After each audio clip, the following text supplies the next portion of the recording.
Be seated, please.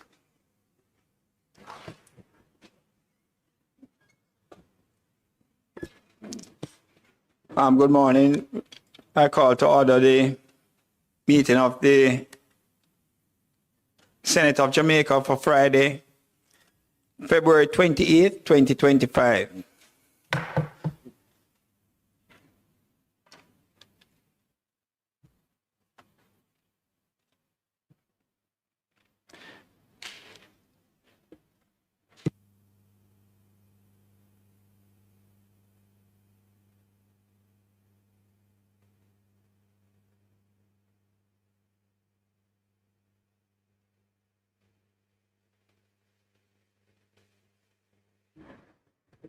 Okay, good morning.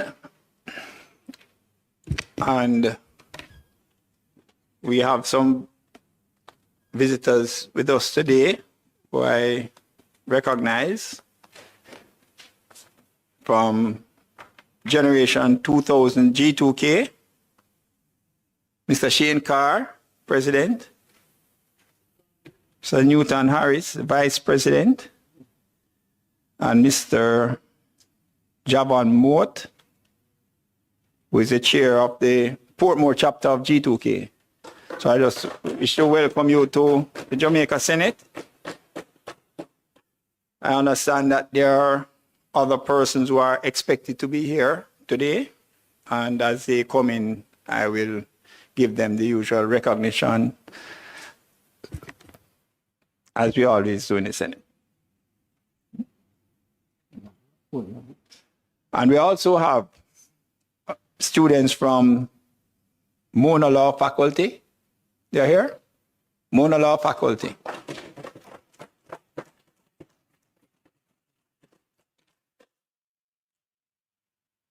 Statements by ministers.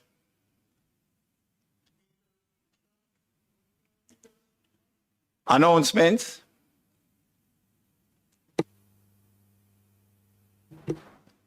Bills brought from the Honorable House of Representatives. Petitions. Papers. Reports from committees. Notes of motions given orally. Question and answers to questions.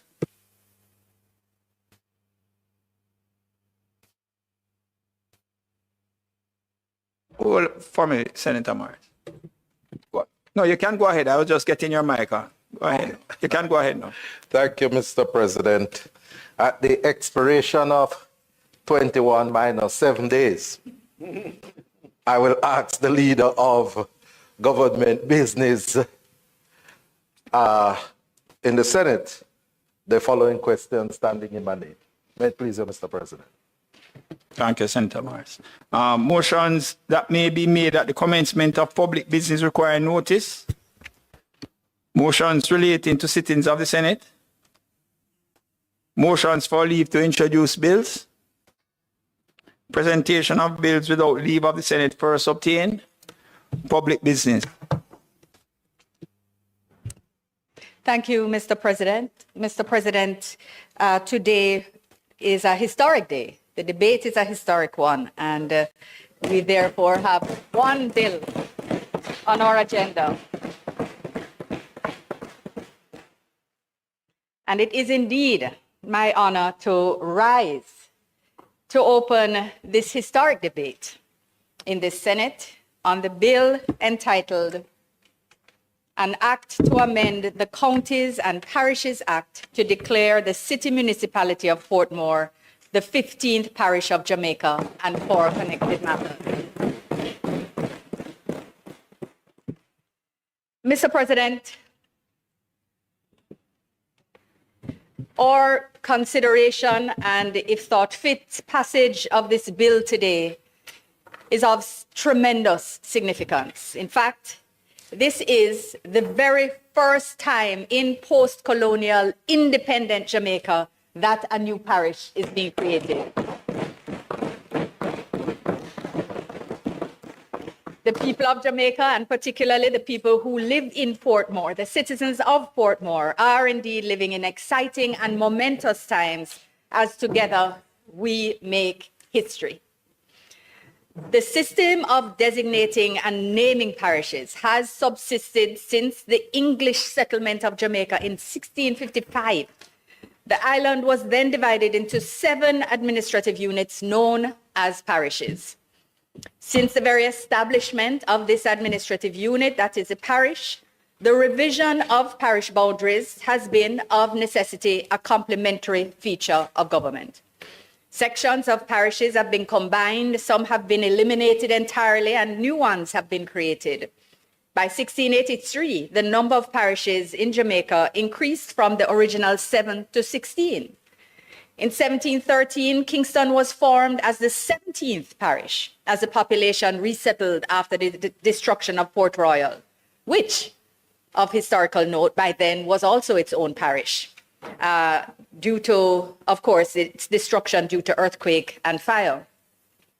In 1841, of interest, Metcalfe Parish was created from the combination of St. George and St. Mary, all of these seeming such foreign names to us now today, resulting in a total of 22 parishes, the highest number we would ever see. In 1867, parish boundaries were again revised. The passage of what was known as Law 22 in that year eliminated some parishes which saw their geographical zones consolidated into others, and consequently, since May 1, 1867, Jamaica has had the 14 parishes we know today. The history of creation, designation, formation, dissolution, and absorption of parishes and resulting redrawing of parish boundaries in Jamaica was a constant feature, but something in our history that has only ever been done by our former colonizers.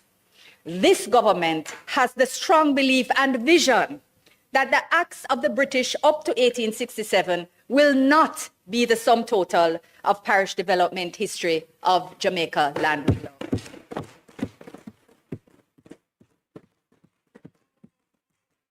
Who could truly want otherwise? I would add that under colonial rule, very little thought, if any, was given to the well-being of the population. And in sharp contrast, our efforts to make Portmore Jamaica's 15th parish is a move that has the best interests of the people at heart. Hear, hear. And so, Mr. President, nearly 158 years after the last parish boundary revision, we have embarked on the process to give the highest administrative designation and further empowerment to the people of Portmore. This bill will make the largest community in the Caribbean Jamaica's 15th parish. Yeah. Mr. President, this bill, through its conferment of parish status on Portmore, seeks to significantly open the door of economic, social, and political development for the people of Portmore by increasing their ability to more autonomously chart their own course and to more effectively advocate and manage their resources, which will be available for allocation. With a population of just over 200,000 people, more than the populations to be found in at least 8 of our parishes, and certainly more than Hanover and Trelawney combined. For this government, making Portmore a parish is the right thing to do by its residents. We have a vision for the people of this soon-to-be parish, one which was, as a matter of fact, previously shared by the PNP, or at least some of its members, and certainly including no less a man than the PNP's Mr. Portmore, the late Mr. George Lee. The PNP's response to his advocacy was to make Portmore a city municipality. This was not a bad thing, but we see a vision beyond this. One which will engender far more progress than sending councillors to the St. Catherine Parish Council meetings so they can be paid, and all of the subsidiarity that flows from that ethos. Mr. President, the transformation of Portmore into a parish is not only a value proposition in its own right and want to give greater equity to the citizens of Portmore, but it's also a part of this administration's work to change the total architecture of Jamaica into a fully modern country, economically, socially, and politically speaking, so that all Jamaicans are proud of their country in the most complete way. The Resilience Park is actually being built now, Minister Tufton has just announced the plans on the way for a new hospital, even though I know others will speak about the access that citizens already have today. Visions of a smart city, leveraging our young people's brilliance in that large community. We, quite simply, Mr. President, want more for Portmore. The political party which forms this government placed it in our manifesto. We campaigned on it, we engaged the people on it, and we were rewarded with electoral victories within and beyond Portmore. We note this new argument about a referendum, but without even arguing any of the flaws in that proposal, which I'm sure will be raised further in this debate, the people have indeed spoken in 2020 through the general election.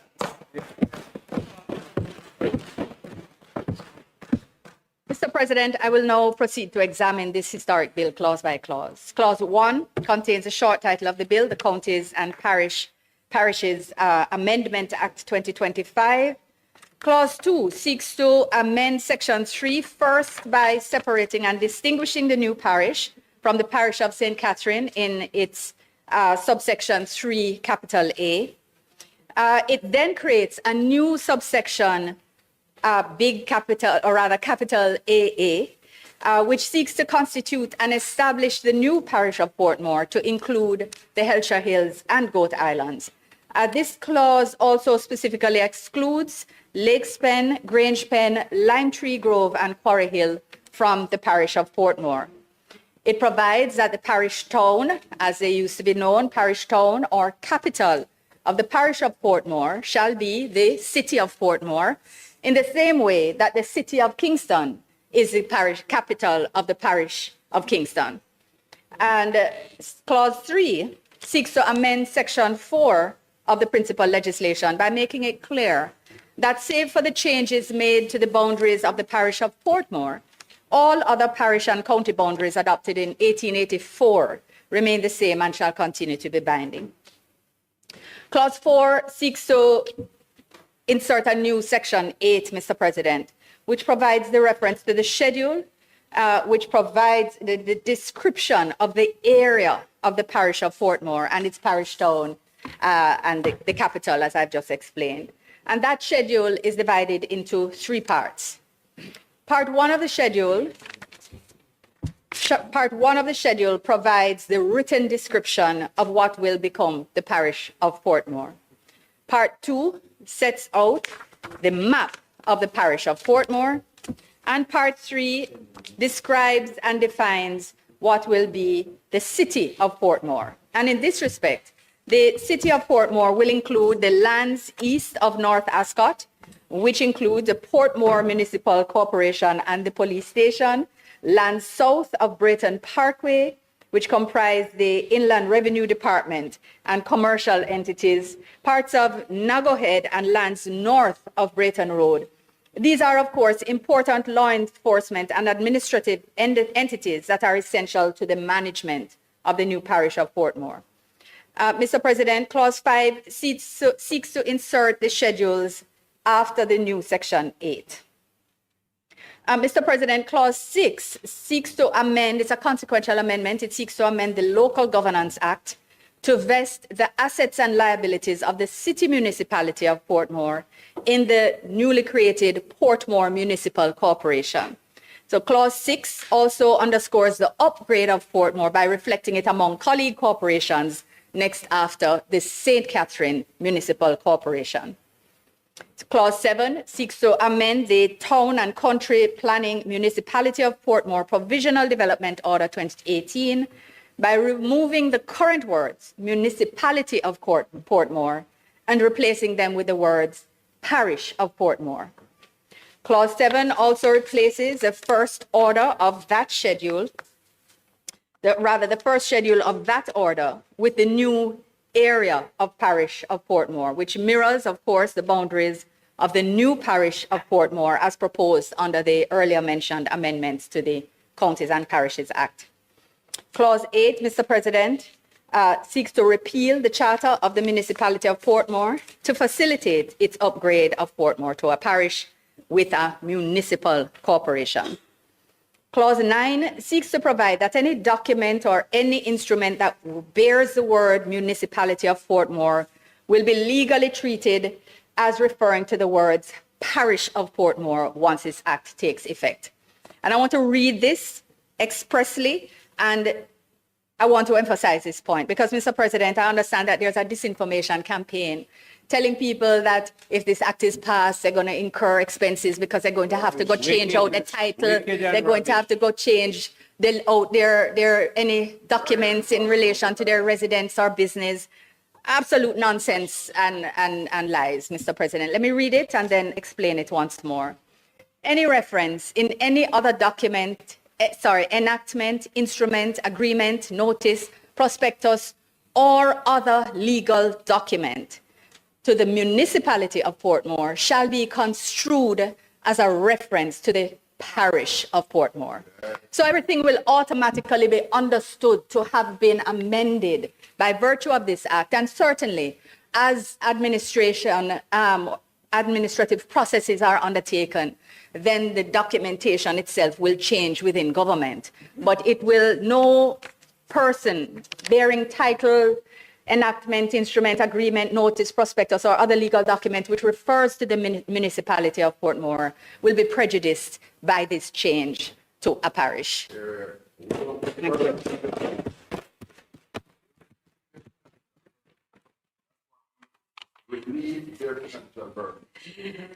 Mr. President, they're always ready for him.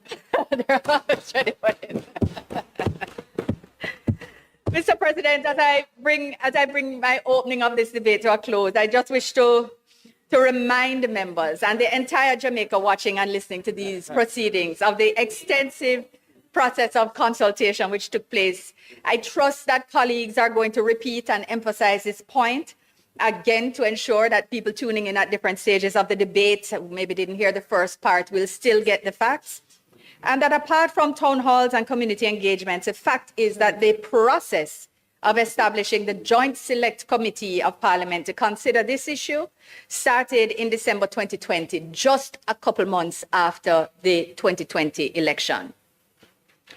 14 meetings were held by the Joint Select Committee, and these included 2 virtual town hall meetings with the residents of Portmore.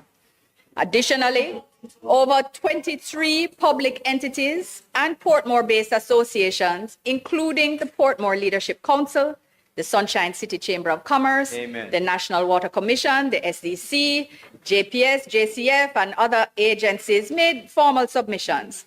And at least 24 individuals made written and oral submissions to the committee. These included a former mayor, sitting councillor for the Edgewater Division.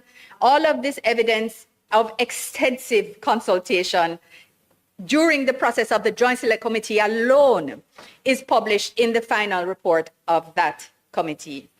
And the evidence shows that really any suggestion that this process was not extensive, and indeed that this is some rush, should really cause reasonable persons to question the rationale and sincerity of those arguments. This is not a new idea.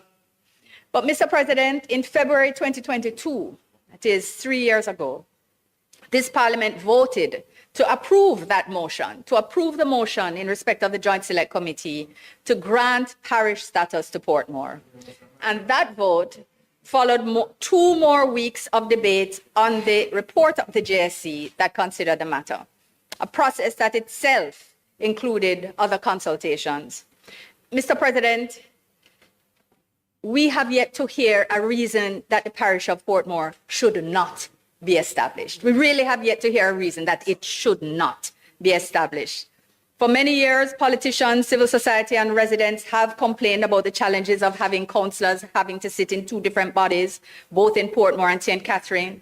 They have raised the compelling arguments raised by residents of Portmore in respect of tax collection, that revenue should be more directly used to effectively address issues in Portmore. And after many meetings, discussions, public fora, articles, discussions, letters, reflecting many views about the potential of Portmore, this administration, as we have on so many matters that have languished in our developmental history, this administration is taking action. We have put before the people of Portmore and, in fact, the full Jamaica, a vision of a structure that will allow them the greatest platform for their development. Mr. President, in this context, I want to invite members on both sides to contribute to this historic debate and to give their wholehearted support to this bill entitled An Act to Amend the Counties and Parishes Act to declare the City Municipality of Portmore the 15th parish of Jamaica and for connected matters. I thank you. Thank you. Thank you. Thank you, Minister Johnson-Smith. And we'll have Senator Bunting.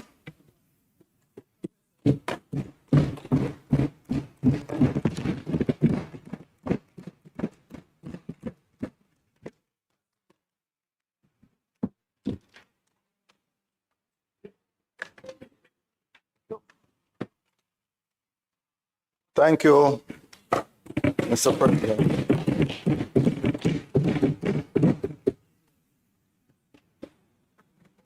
I believe that I am the only member of the Senate here today who has served on the Electoral Commission of Jamaica. No, I'm not here.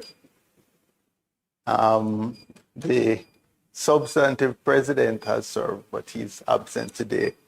And in any event, would not properly be allowed to participate in the debate. Properly being the operative word. So I think it is important that I perhaps shed some light on the technical process that is involved in creating new constituencies, which this bill would be doing. A new constituency, redrawing constituency boundaries.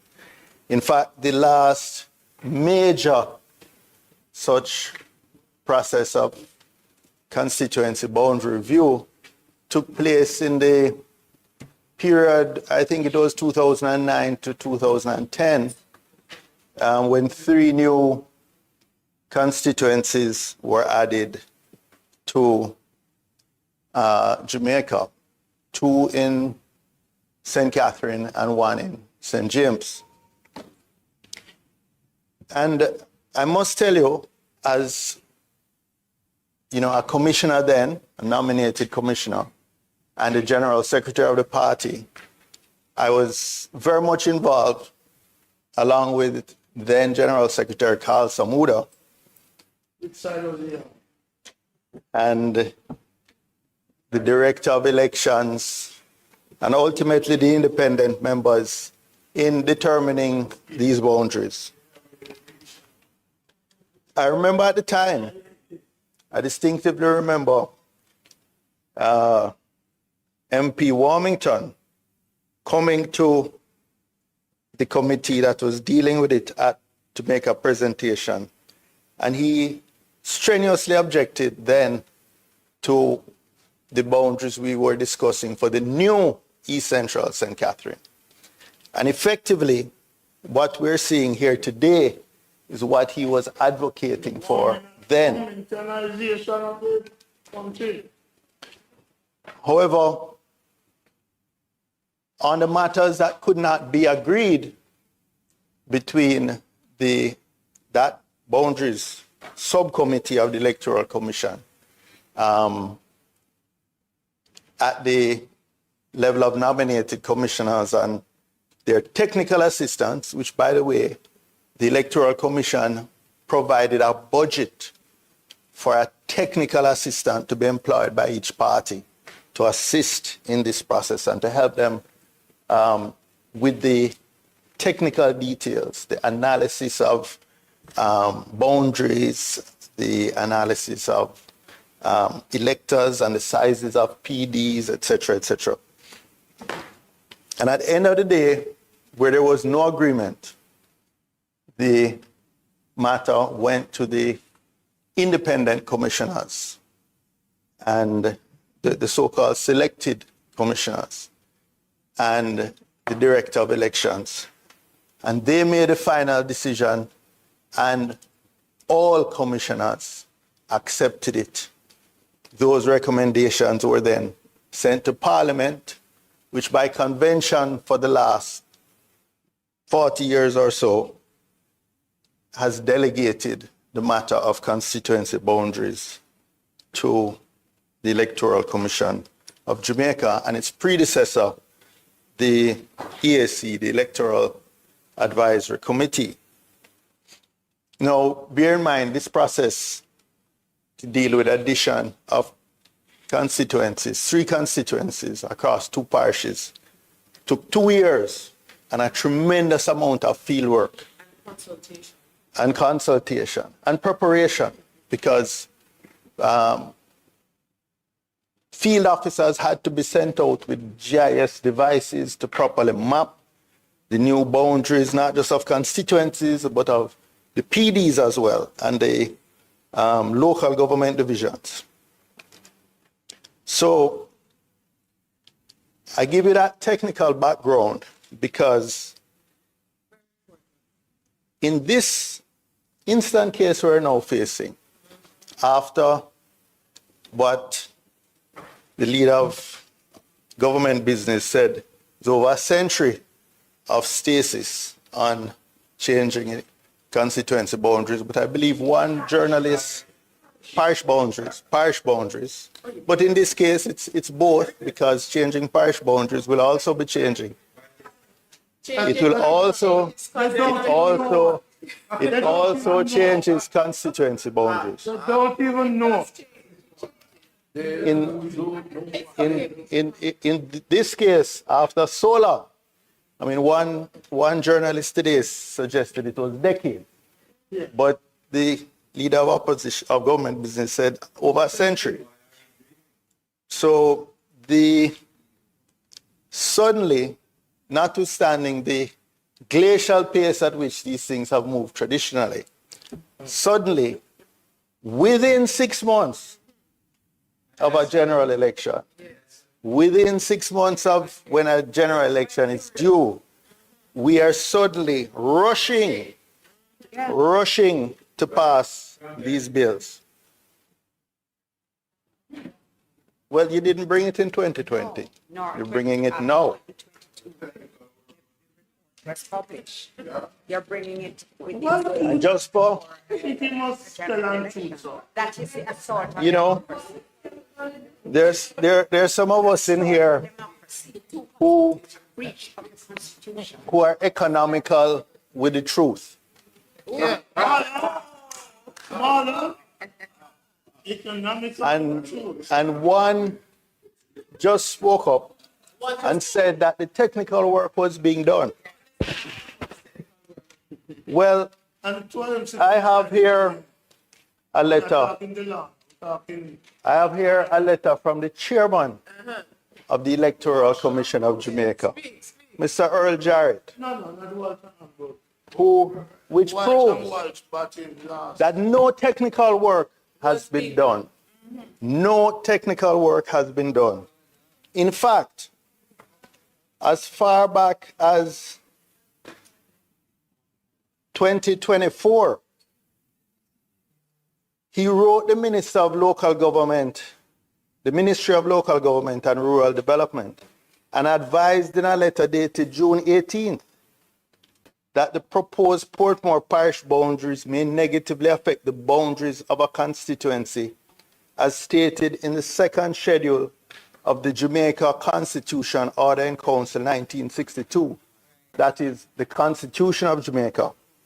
Paragraph 2, subsection 1 states as follows, quote, the boundary of a constituency shall not cross the boundary of a parish as delimited by the Counties and Parishes Act or by any law amending or replacing that law. Repeat that one thing, because I've been don't understand that. The minister beside him don't understand it. Nobody understands. Repeat it for them, Bunty. The boundary of a constituency shall not cross the boundary of a parish as delimited by the Counties and Parishes Act or by any law amending or replacing that law. End quote. Or shall.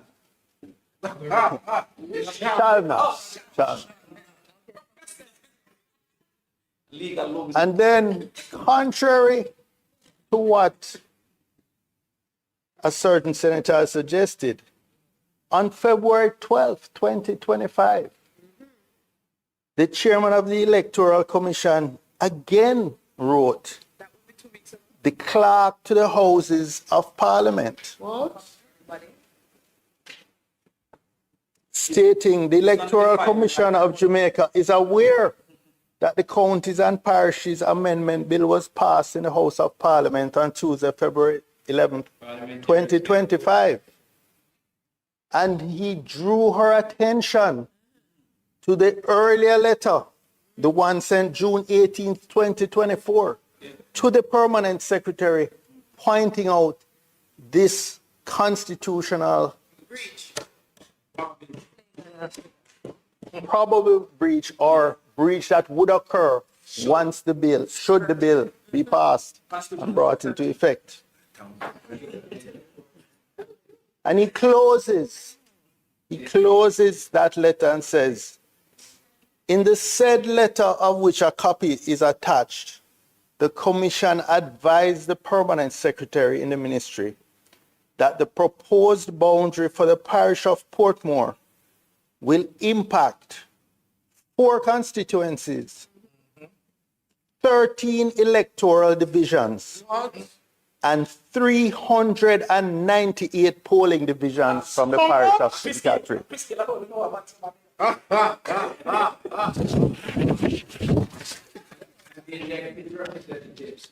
And I'll go further. This letter was sent to the clerk to the houses. I'm not sure what was done with it, but it was copied to the director of elections and the director of legal affairs and compliance. So, but I'll just give you some ideas. Don't give us no idea for the ECJ report. No, of what the ECJ brought to their attention. Section, this is just reading one paragraph, showing all the challenges that this would cause in terms of the work of the ECJ. Tell us.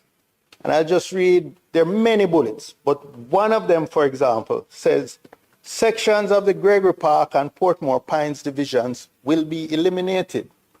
All of PDs 51, 53, 55, and 56 will be eliminated. PDs 1, 20, 49, 50, 52, and 54 will be cut into pieces. What? Will be splintered. And a section of these PDs will be included by the proposed boundaries. So you are not just shattering constituency boundaries or local government division boundaries, but right down to the PD level. 398 PDs. Even one KFC, them will move back. Even one KFC. Subsequently,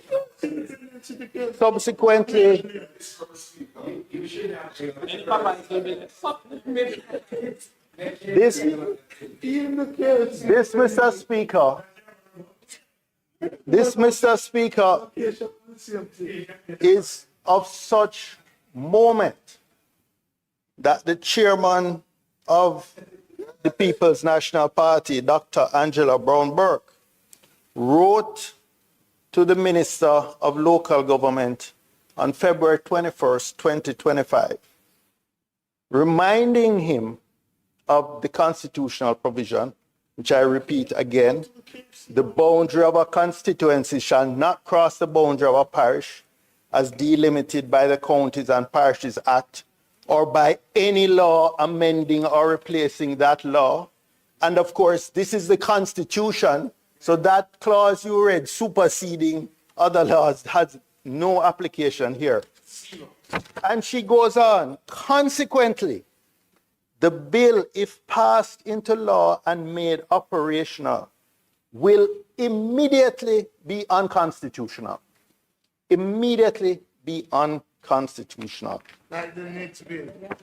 So she urges that this bill not be brought into effect, even if it is passed here today.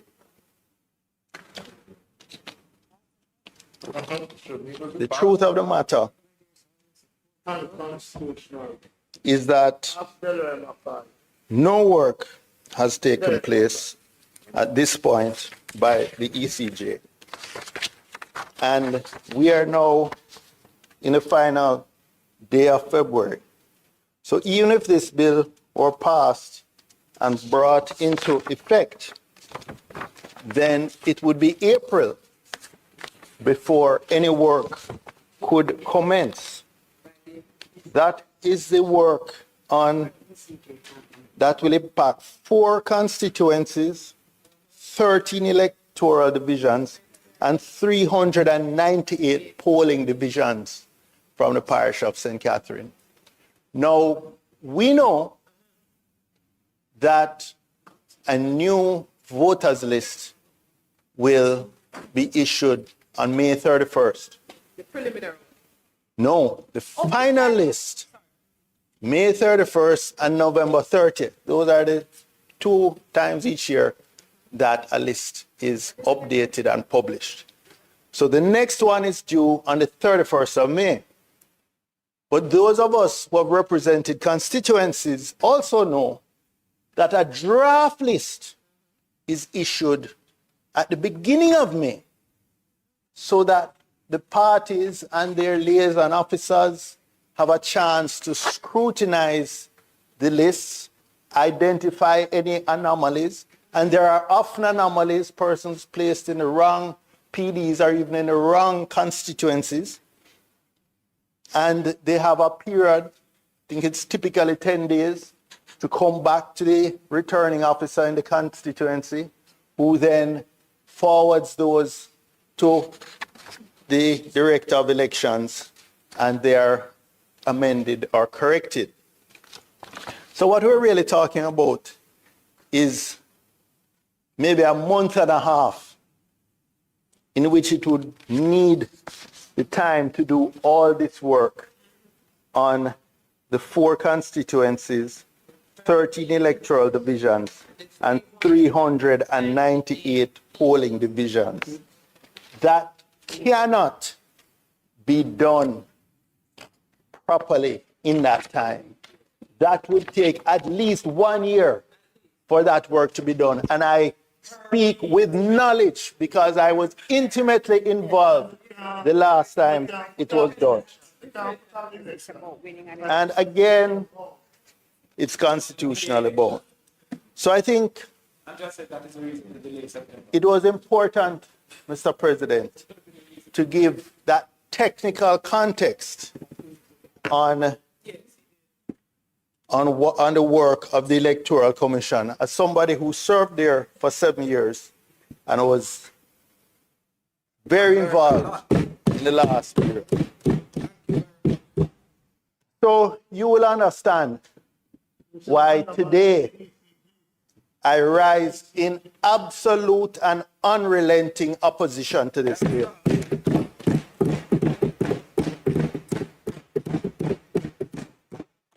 This brazen, undemocratic, and dangerous piece of legislation that seeks to undermine Jamaica's hard-earned democratic traditions.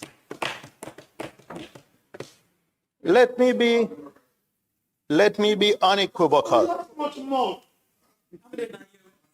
Let me be unequivocal. This bill is not about progress. This bill is not about governance. This bill is not about the betterment of Portmore. This bill is a cynical political maneuver designed to subvert democracy and manipulate the electoral boundaries for partisan gain.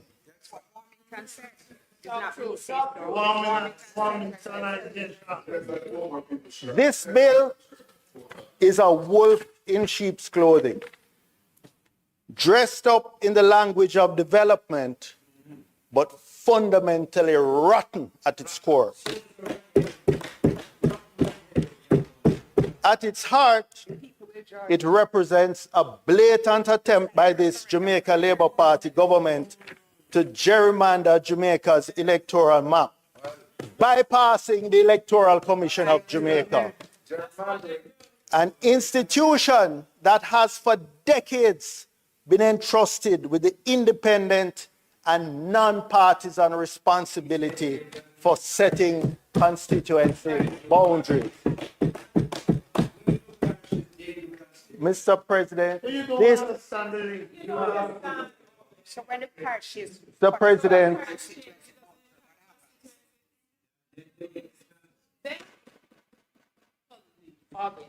You know that you are disturbing Senator Bunting. Continue, Senator Bunting. thank you. Mr. President, this is an unprecedented attack on our democratic framework. And it must be rejected in the strongest possible terms. It is a shameful assault on our democratic principles. For over 40 years, Jamaica has been a beacon in the Caribbean and beyond for its progressive approach to electoral governance. The ECJ has stood as a bulwark against political manipulation, ensuring that no government, no matter how power hungry, can unilaterally shift constituency boundaries to its advantage.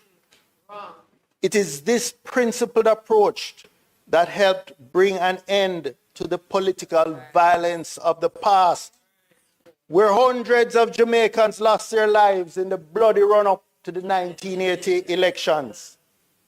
But you see what happened with Portmore with the march into the council? 2 MP. 2 MP. This, Shame. it is this principled approach why just a couple elections ago, won by the slimmest of margins, was accepted without protest by the parties, losing party and the general public because of the principled approach that the ECJ has taken. No, Mr. President, this JLP government, in a shameless bid to tilt the scales in its favor, seeks to override this long-standing system by adjusting constituency boundaries under the guise of establishing a new parish.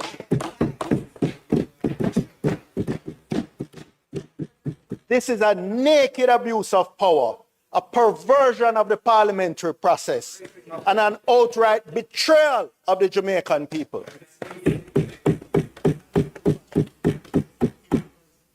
The people of Portmore have spoken before, and they have spoken clearly. They have long cherished their unique status as Jamaica's only city municipality. They fought for and won the right to elect their mayor directly, a democratic innovation that has strengthened local governance and community representation. And yet, this JLP government, in its arrogance, believes it can strip them of this right without even consulting them in a meaningful way. Where is the referendum? Where is the democratic process? Where is the voice of the people in a decision that so fundamentally alters their political reality? It is nowhere to be found because this government fears what the people will say. You talk about what the people said in 2020. What did they say in 2024, which is a much more up-to-date version of their opinion?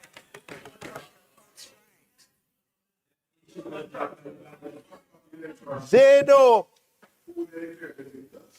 know that if the people of Portmore were given the choice, they would resoundingly reject this bill for the farce that it is. This is gerrymandering disguised as development. Let us call this bill what it is: gerrymandering legislation. And for the public that may be listening and looking on, let me explain what is gerrymandering.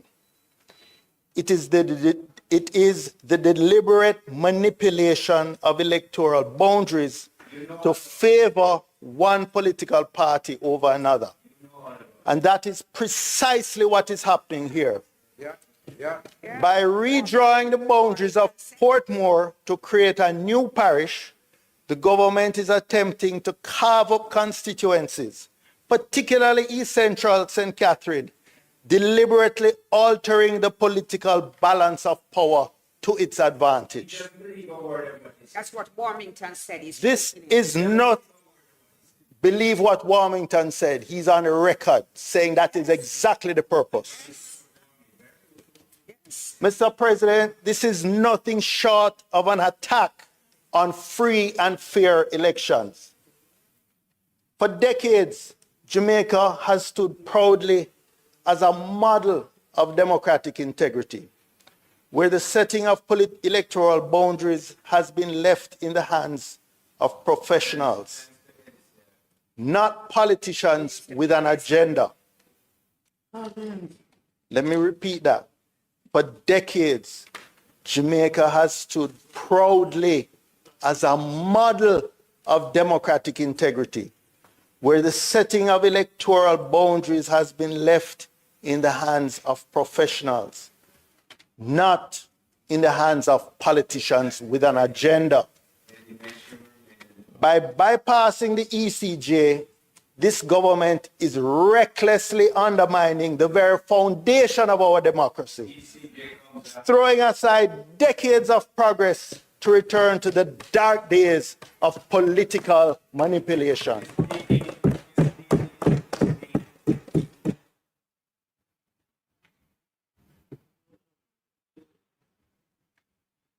You know, I want to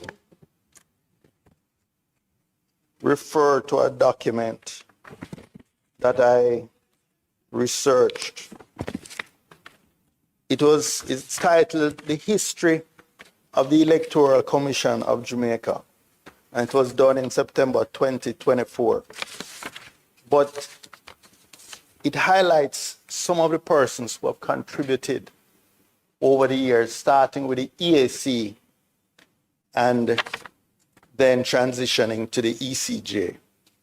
And what we're doing here today, what this GLP government is doing, is betraying the contribution and the memory, in some cases, of many of these great Jamaicans, these patriots. Professor Mills, Sir Peter John Thwaites, Mr. William Chinsey, Yes, sir. Professor the Honorable Errol Miller,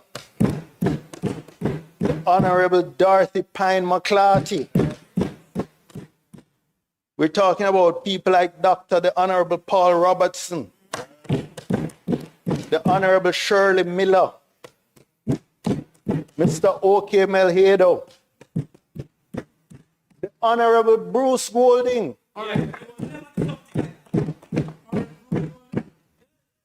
Dr. Reginald Irvin, Professor Murray, Dr. D.K. Duncan, Miss Portia Simpson, Honorable Errol Anderson, Carl Samuda, Mavis Gilmore, the Honorable Donald Barrington Buchanan, and the Senator Anthony Johnson.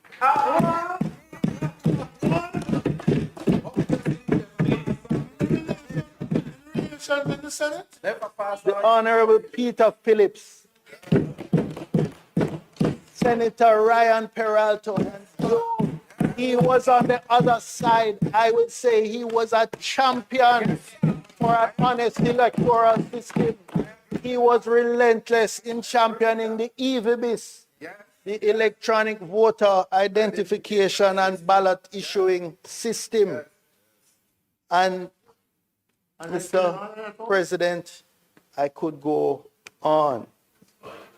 When we Is there a transferred, Is there a well, when it became the Electoral Commission of Jamaica, we had, again, Honorable McClarty, the Honorable Maxine Henry Wilson, people like Professor the Honorable Gerald Layla, Errol Miller, the Honorable Michael Peart, Burchell Whiteman, Senator Tavares Finson, Honorable Justice Clarence Billy Walker, yours truly, Honorable Justice Carl Harrison, Professor Alvin Wint.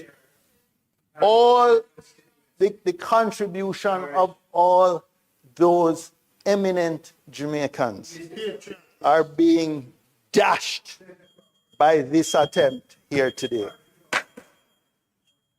Speaker's time is up. Minister. Just continue. Mr. President, the Speaker's time having expired, might he be permitted such time as required to complete his presentation? Question is that the Speaker be allowed sufficient time to complete his presentation. Those in favor? Aye. Those against? The ayes have it. Thank you, Mr. President. This bill is about creating a parish in name only. In reality, it is a political scheme. Yeah. Let us ask a critical question. What benefit does this bill bring to the people of Portmore that they couldn't get without this bill? Does it give them better infrastructure? No. Does it provide them with a public hospital? No. Does it create a parish court, a cemetery, or a public market? No, no, and no. Instead, this bill leaves the people of Portmore in a state of political and administrative limbo. It severs them from the resources of St. Catherine without offering them anything in return. It would be a parish in name only, a hollow designation that serves only the political ambitions of the Jamaica Labour Party. Mr. Speaker, the opposition, sorry, Mr. President, the opposition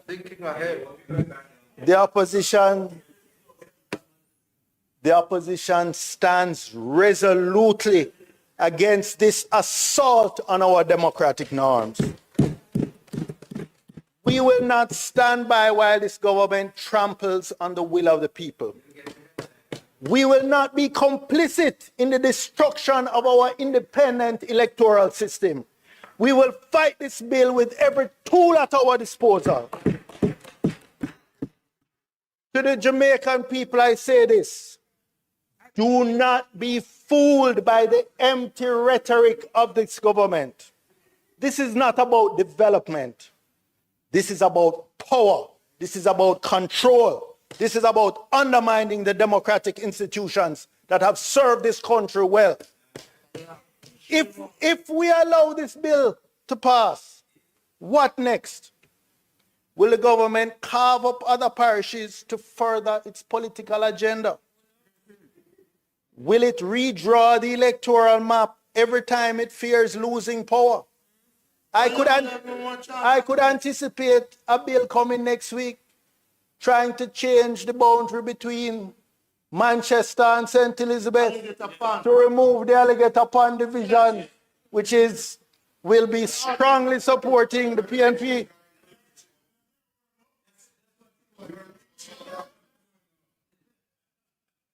Mr. Speaker, this end run around the Electoral Commission about this convention that has been developed over decades, developed and observed and has served this country well.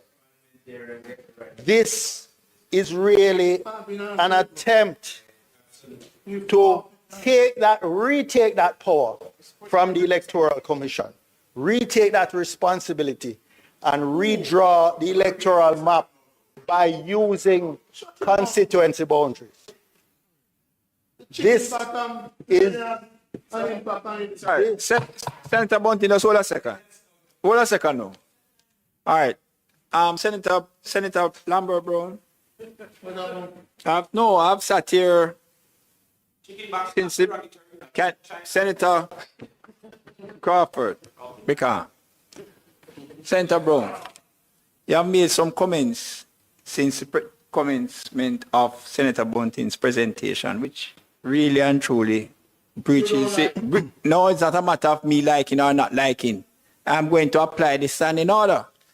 And some of the comments that you are making, I will put up with the little bantering and so forth that goes on here. But you have made at least 3 comments which breaches the standing order, and particularly 35(4), where you are making insulting comments. And I'm asking you to desist. You have a bantering, but desist from the insulting comments, right? Please. Thank you very much. Continue, Senator Bunting.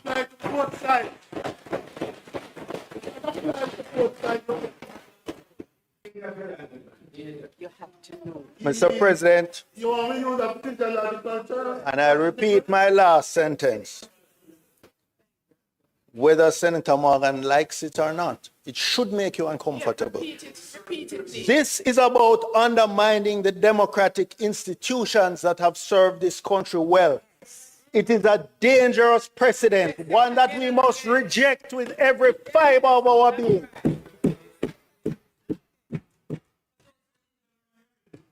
Mr. President,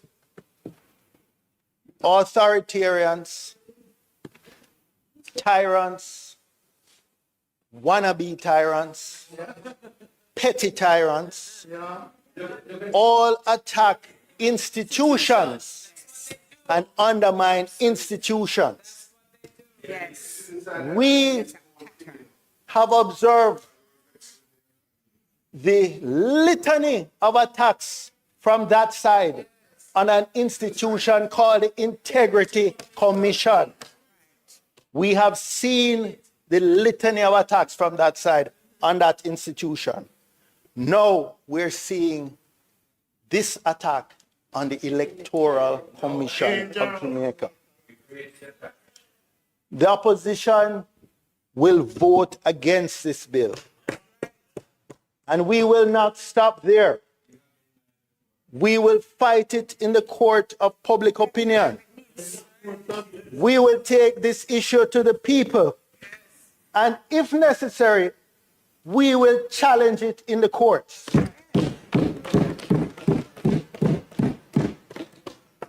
This bill is an affront to democracy, an insult to the people of Portmore, and a disgrace to the principles of fair governance. We say to this government, shame on you for attempting to turn back the clock on Jamaica's democracy. Shame on you for trying to manipulate the electoral process.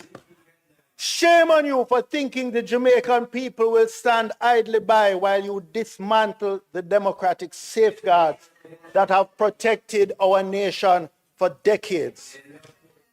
This is not just a political fight. This is a fight for Jamaica's future. And we in the opposition will stand on the right side of history. We reject this bill, we will resist its implementation, and we will defend Jamaica's democracy with everything we have. Thank you.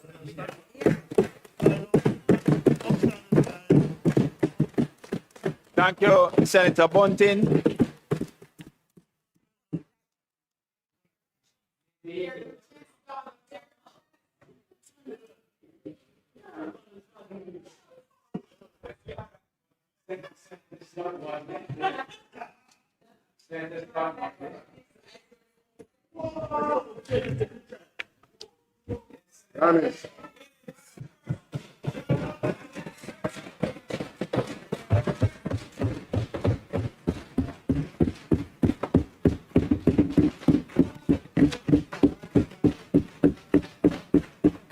Some batsmen like when the ball is new, you see, coming onto the bat. All right, Senate.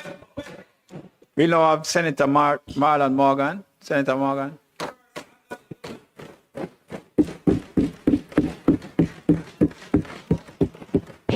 Thank you. Thank you, Mr. President. I rise this morning to express my support for the bill that is before us. And while I'm at it, Mr. President, particularly in a context where it has been quite some time in coming, from George Lee, from the pioneering experiment in Portmore to this point, I think the technical team, the team here at the Parliament, and all the persons who have gotten us to this point are deserving of our gratitude and commendations, Mr. President.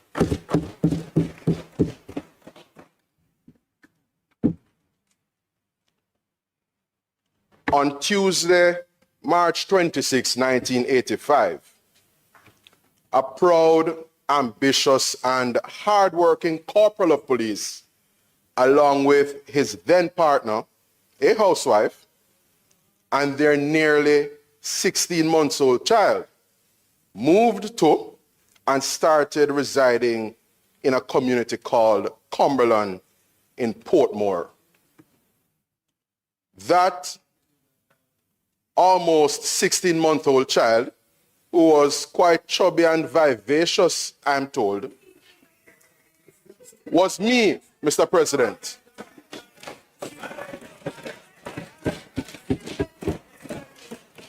And based on the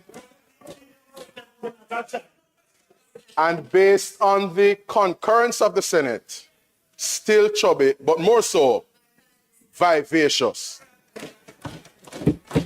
full of vim, vigor, and vitality. We'll have it no other way, Mr. President. Mr. President, having lived almost all my life in Portmore, it is not surprising that this debate takes on added significance for me. Indeed, some commentators would describe it as being particularly close to home.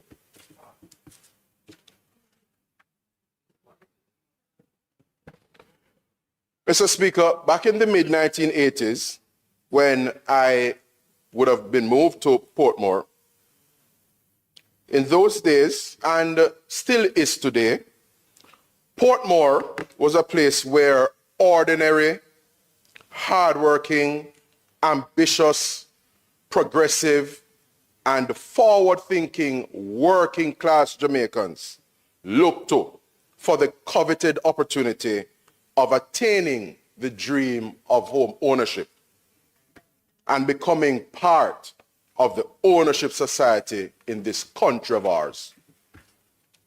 For me, Mr. President, this debate is close to home and profoundly personal. And while many who have come to call Portmore home have largely had a modest and humble existence, they cherish their opportunity at home ownership and want to see better for themselves and their children. Portmore, Mr. President, becoming Jamaica's 15th parish, is a further step toward helping the residents of Portmore attain their aspirations and seeing better for themselves and their children. Mr. President, throughout this debate, the members opposite will struggle. They are and will continue to go to great lengths to clutch at straws. They will be circuitous, they will be repetitive, but alas, Mr. President, they are going to be struggling throughout this debate. They will struggle, Mr. President, and have already started off struggling, not because they are incapable of beautiful speaking, because certainly it is not for want of effort. No, not at all. They are struggling and will continue to struggle throughout this debate, Mr. President, because there is absolutely no solid basis or good reasons for them, the members opposite, to oppose the emergence of Portmore as Jamaica's 15th parish.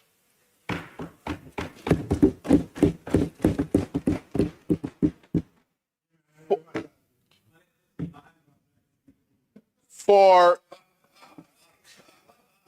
the avoidance of any doubt, Mr. President, no credible or compelling points can be articulated by the opposition as to why Portmore should not become Jamaica's 15th parish. No credible or compelling arguments can be conveyed or articulated as to how parish status will undermine, detract from, or in any way be deleterious or inimical to Portmore and its citizens. And so, Mr. President, the question is, what does Portmore stand to lose in becoming Jamaica's 15th parish? Indeed, what do the residents of Portmore stand to lose with Portmore becoming Jamaica's 15th parish? I think the answer to that is pellucid, quite clear. Mr. President, one of the things I have observed over the years, and we have now had the benefit of the opening presentation from that side, there has been a palpable and I dare say disturbing pattern of and practice of political expediency from the members opposite over principle, or that which is principled. And I raise that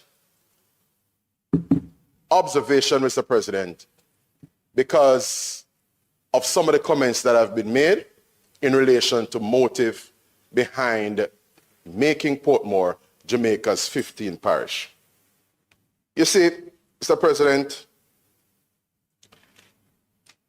the only basis and the quintessential basis on which the members opposite are opposed to Portmore becoming Jamaica's 15th parish is one that has to do with their own calculation and assessment of their political fortunes and prospects rather than any principled consideration.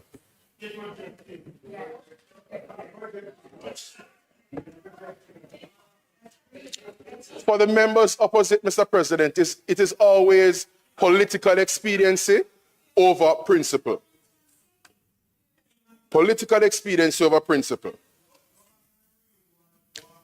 When the government, Mr. President, after a considerable period of time and a lot of kicking of the can down the road, brought the adjustments, the then proposed adjustments to the emoluments of members of the political directorate, the opposition spokesman on finance elsewhere, the lower house that is, rose and signaled support for the direction in which the government was going.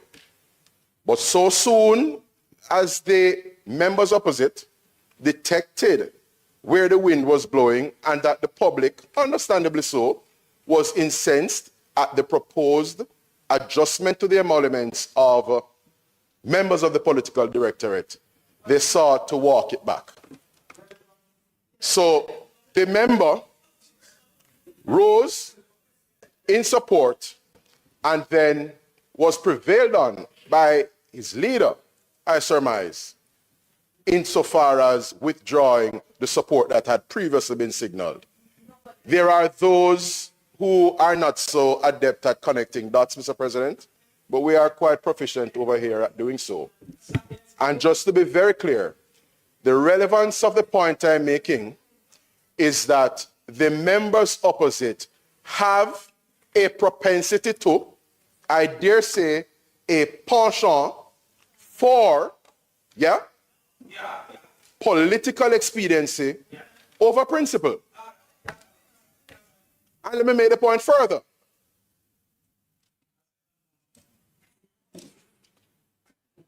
The leader of opposition business in the House seconded the motion when the question of the proposed elevation of the then Deputy Speaker of the House to serve as Speaker was moved.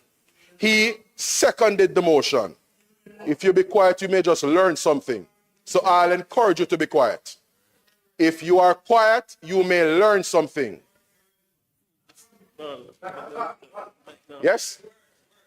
And so, Mr. President, having seconded the motion, that member, the leader of opposition business in the House, ended up being emasculated as some weeks thereafter, we saw his leader essentially registering objection to that elevation of the then Deputy Speaker to serve as Speaker.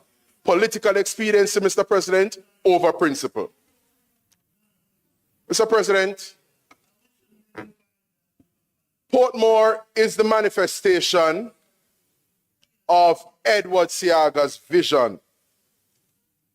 On this side, we are proud, and as the children and grandchildren of the late Edward Philip George Seaga, who conceptualized Portmore, we are honored and we are delighted to be standing on the shoulders of the late, great Edward Philip George Seaga, Mr. President. We stand on his shoulders.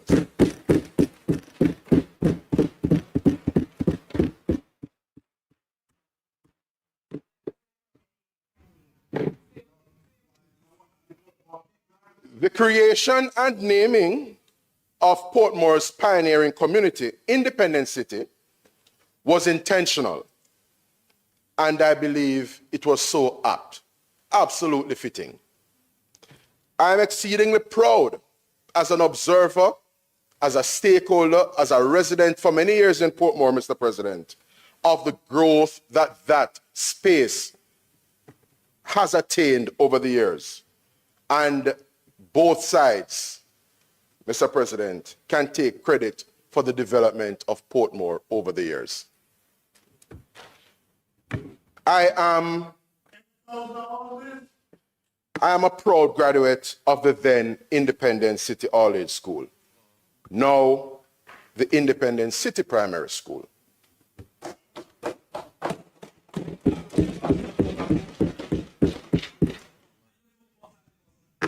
Your time coming there, man. See it now. That institution, Mr. President, the then Independent City All-Age School, laid the foundation on which the great Kingston College was subsequently able to build. All right, I told you. I told you. So just relax, be patient, and we'll get there.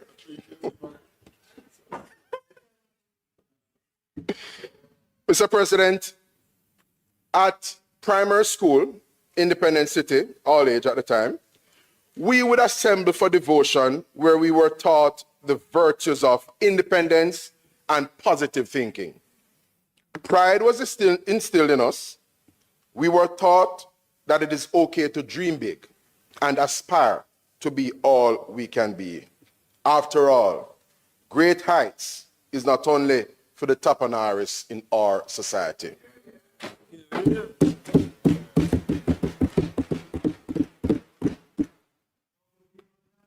We were taught that we too, better than washed up dance time, we were taught that we too, predominantly the sons and daughters of ordinary working class citizens of Portmore, could attain greatness.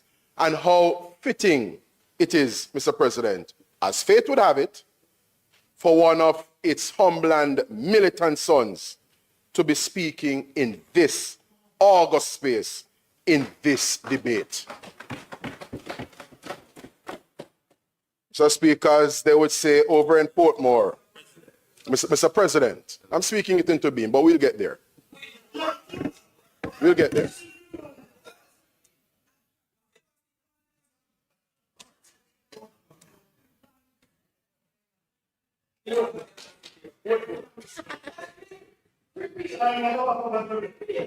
Mr. President, we are delighted that it has been the government, with its foresight, propensity to actually get things done, especially those cans that have been kicked down the road over many years, to have addressed some of the long-standing issues in Portmore. And I speak primarily in this case of the municipal corporation building situated just beside the 100-man police station, and of course, the climate resilience park, the climate change park that is being completed as we speak. What we're dealing with here, Mr. President, is the creation of a parish. For those who are not clear, and I surmise that some aren't, and those who are not clear, who may express views that conflict with that incontrovertible reality, let me be as pellucid and emphatic on the matter as possible. It is the prerogative of the Parliament to create parishes.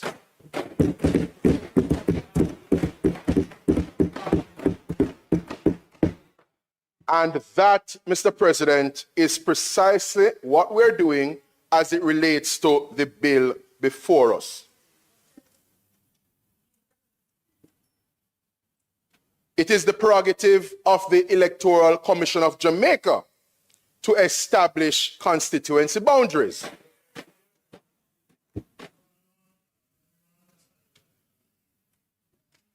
And so, just to be very clear, Mr. President, the debate on this bill and what we anticipate as its ultimate passage into law, having received the Governor General's assent and being gazetted, represents invariably the commencement of a process, because there are other accompanying and attendant actions that are to ensue, Mr. President. And we shouldn't be unduly preemptive of the process. We are commencing in this instance with the creation of a parish, and the requisite following on actions are to ensue thereafter. And the Electoral Commission of Jamaica is the competent authority on the matter, and they will do their body of work in relation to establishing and determining constituency boundaries in the newly created parish of Portmore. Let's be very clear on that. You'll soon find out. Tandede, you will soon find out. Mr. President, my good friend and senator opposite, Senator Crawford, is an accomplished mathematics tutor. And I dare say, Kingston College past student. Much to the chagrin of my, Calabar friend here. But Mr. President, as an accomplished tutor of mathematics, Senator Crawford knows quite well, and I dare say many of us here in the chamber, the concept of sets. And when you have sets, like a universal set, you have subsets there too. So Feel free, Senator Allen. Mr. President, Jamaica is the universal set. The 14 parishes of Jamaica are a subset of Jamaica. But before we get to the 14 parishes, the 3 counties of Jamaica, Cornwall, Middlesex, Surrey, are a subset of Jamaica. Well, I won't to argue that. We like out west because where the west goes, the rest goes.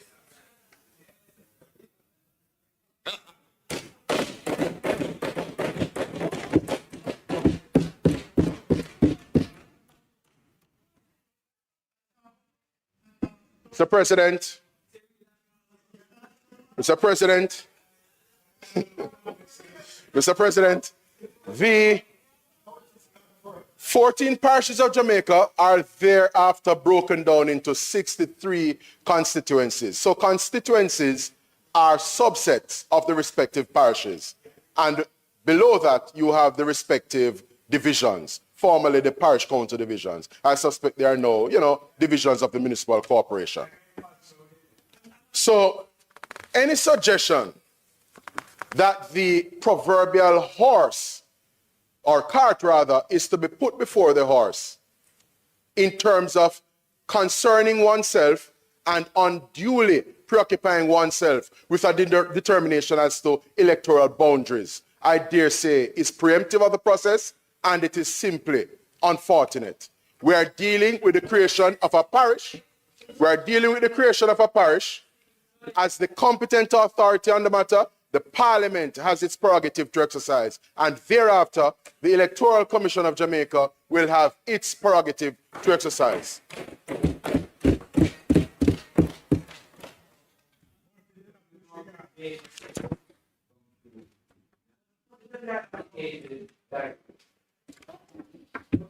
Now, Mr. President, it is understandable that in circumstances where a parish was last created over 100 years ago, to be specific, back in 1867, it is perhaps difficult for some among us to appreciate or even contemplate it being done by us, by our generation, in this modern era. But Mr. President, if our former enslavers and colonial administrators could have made decisions as to the creation of parishes in Jamaica, why shouldn't we, the proud, formidable, and patriotic descendants of enslaved Africans, be able to make determinations for ourselves and for our people in the best interest of Jamaica? Why shouldn't we? What greater right? What greater right? We consulted with them, my brother. What you wouldn't know much about. What greater right? You soon see consistency. I'm as consistent as a nice bowl of cornmeal porridge. You soon see consistency. Mr. President, you have to have style and know if you make it porridge. Mr. President? Senator Morgan, don't Yes. get distracted. Senators Brown, Allen, You're the Rabbi Rose and I'd Chief, man. ask you to just keep down the sort of us comments. Do not interfere with the speaker, please.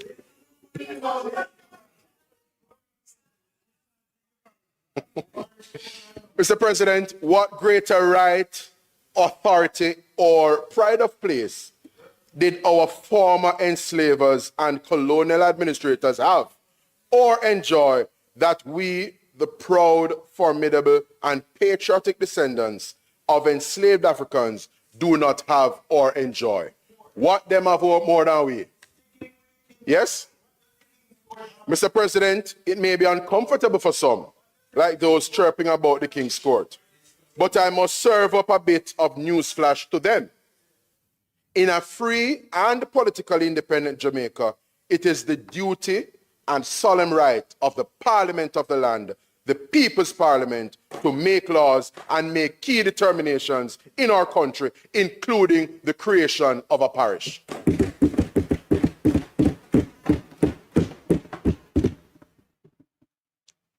The records and historical accounts of this matter are clear, Mr. President. Both sides have long envisaged Portmore ultimately being made Jamaica's 15th parish. There can be no denying of that. Look back at the literature and you'll see that that is the case. Many factors and considerations make the case for Portmore becoming Jamaica's 15th parish strong and particularly compelling. They include, but are not limited to, Portmore's population, the degree to which it has proliferated over the decades. That's incontrovertible, Mr. President. The burgeoning commerce and center of commerce that it has become, not least a place of choice amongst operators in the business process outsourcing sector.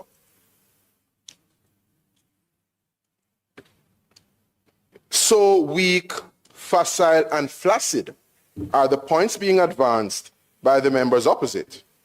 And so weak is their platform of opposition, Mr. President, that they have, as they typically do, resorted to peddling falsehoods. One of them being, of course, the suggestion, which I have heard residents and stakeholders over in Portmore espouse myself, about the change that they will need to effect to documents and the cost that they will incur so to do. I am delighted that our leader of government business in the Senate has made that observation. So, Mr. President, on the notion of people having to go back to do driver's license or their land titles, not so, and we are here, Mr. President, to mash down those lies.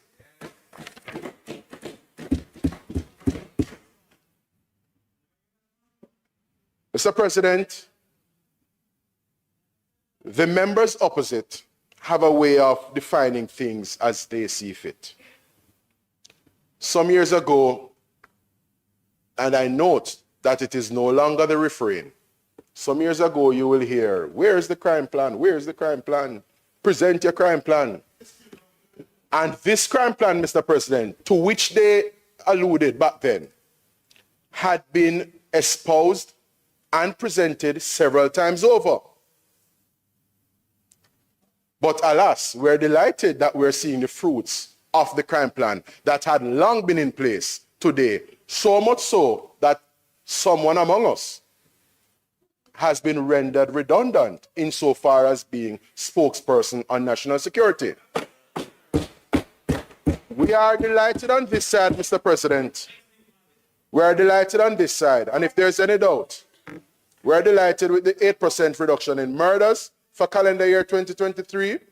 The subsequent, you can't call for this one, a reduction in murders should have total and unequivocal support across the two sides. Yes? In 2024, a 19% reduction, following on the 8% reduction. And so far this year, the reduction relative to the corresponding period last year is in excess of 20%.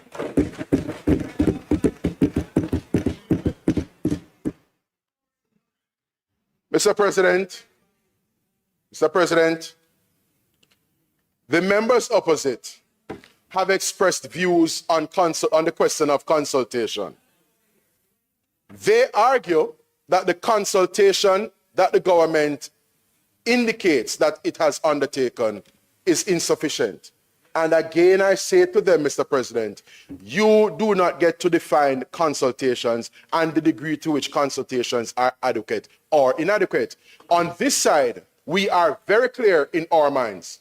We are very clear, and the records are there to show. We consulted, we went as far as to establish a joint select committee to consider this matter. We took the matter to the people, we canvassed them, and we have heard from the residents of Portmore on the question of the creation of Portmore as Jamaica's 15th parish.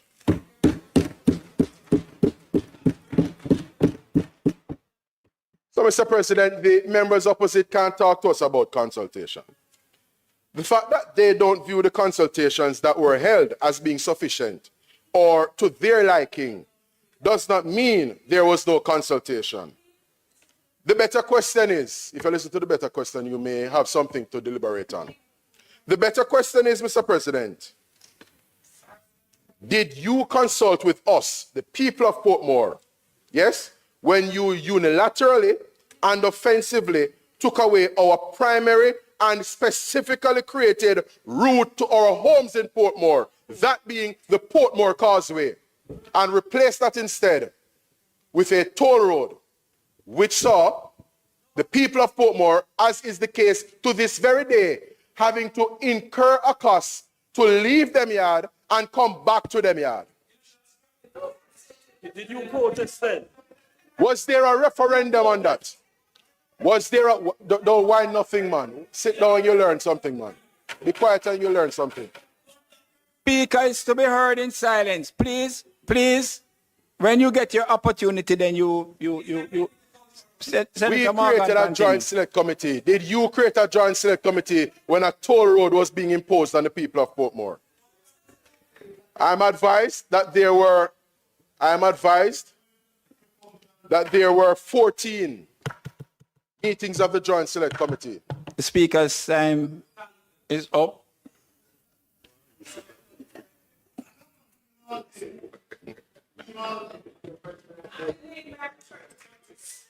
The speaker's maiden contribution should be allowed sufficient time for him to complete. And I so move. The question has been posed. Speaker's time to be extended sufficiently for him to complete his presentation. Those in favor? Those against? The ayes have it. Continue, Senator Morgan.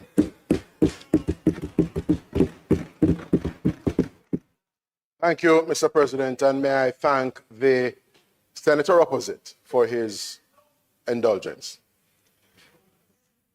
Mr. President, there were 14 meetings of the Joint Select Committee on this matter. I gather there were 22 consultation exercises. The question is, did the then government of Prime Minister P.J. Patterson receive the imprimatur of the people of Portmore on the question of the toll road, which took from them the causeway that had no cost attached to traverse that causeway?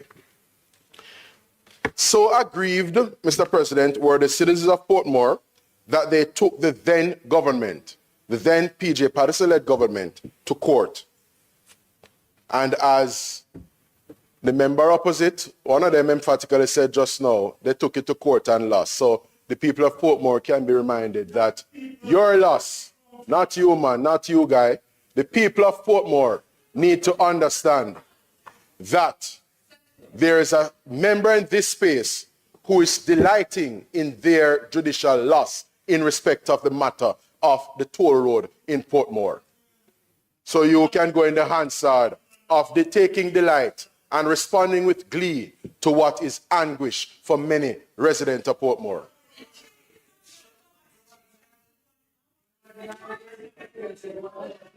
So what we're going to change the seat count in the Parliament 52. Yes? 52 to 10.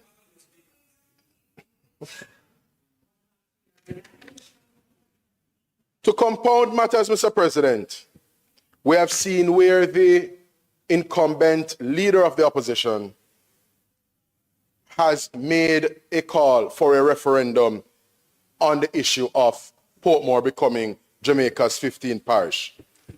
And I have to pose the infamous JPS question, Mr. President. How come?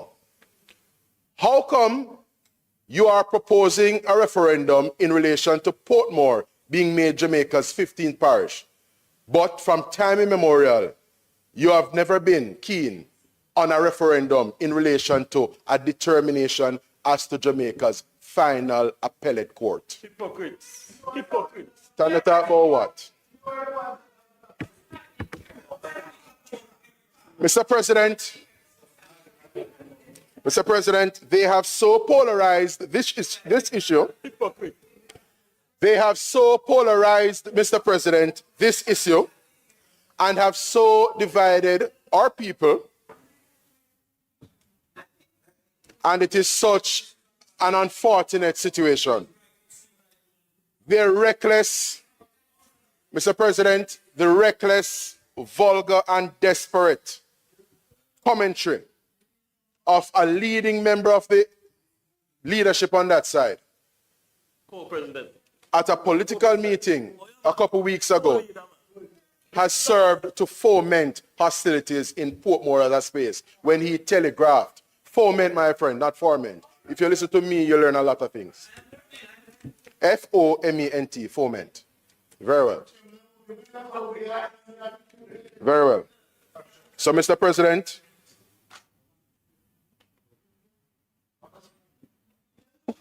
fuel to cause to, you know. Senator Morgan, don't pay attention to over there. Just focus So, on Mr. President, when a person who is a commissioner of the ECJ, a general secretary of one of the major political parties in Jamaica, can take to the political stump and, among other things, talk about blocking this and lockdown this and so on, it serves to telegraph to supporters and other persons who may easily be misled that yes, hostility and confrontation is on the cards. We saw that, Mr. President, at that meeting. We saw that, Mr. President, at the meeting that was held at the Municipal Corporation building where persons almost came to blows. We saw where the incumbent mayor of Portmore was very, very abusive in relation to tearing away the placards of persons who saw it fit to bear placards in that meeting. We do not want to go there, Mr. President. So a word to the wise is sufficient. Let us, colleagues, lower the temperature on the matter, allow good sense to prevail, and but I'll tell all sides, I'll tell both sides, because one thing with me, I tell you, it is very important for us to have level heads prevail on this matter. Mr. President, on the issue of consultation, one of the observations I'd like to make is that there's an aspect of our national life, and indeed governance here in Jamaica, that we have not necessarily done well at. And that is the question of action, actually getting things done. Mr. President,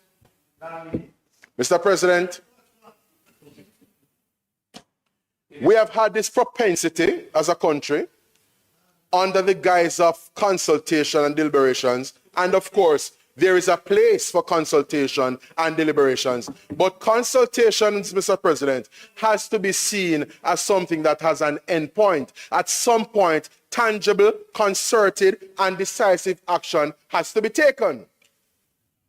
We can't just consult ad nauseum and indefinitely. So, Mr. President, in the past, we have seen a lot of vacillation and kicking of the can down the road on many issues confronting the Jamaican people and the Jamaican society, certainly from a governance standpoint. We saw how things unfolded in relation to the creation of a single anti-corruption body, one that has prosecutorial powers. We saw what has happened over the years with constitutional reform. We have seen what has happened with the JTC bill, which I am reliably informed will be coming to the House not so long from now. Yes? We have seen NIDS being seriously advanced.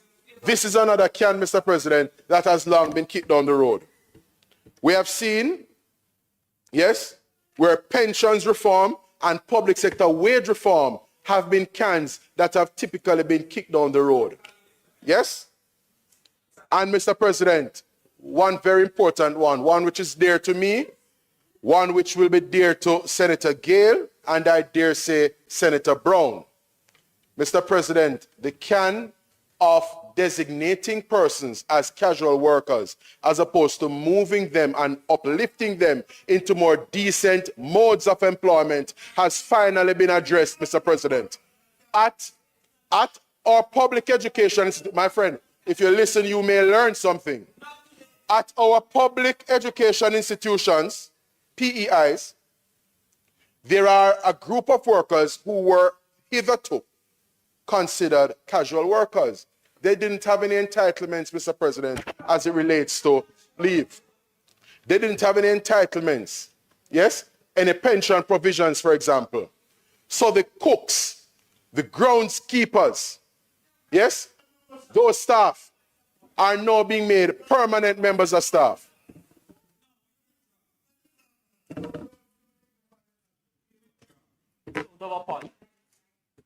Be careful of your false start, yeah?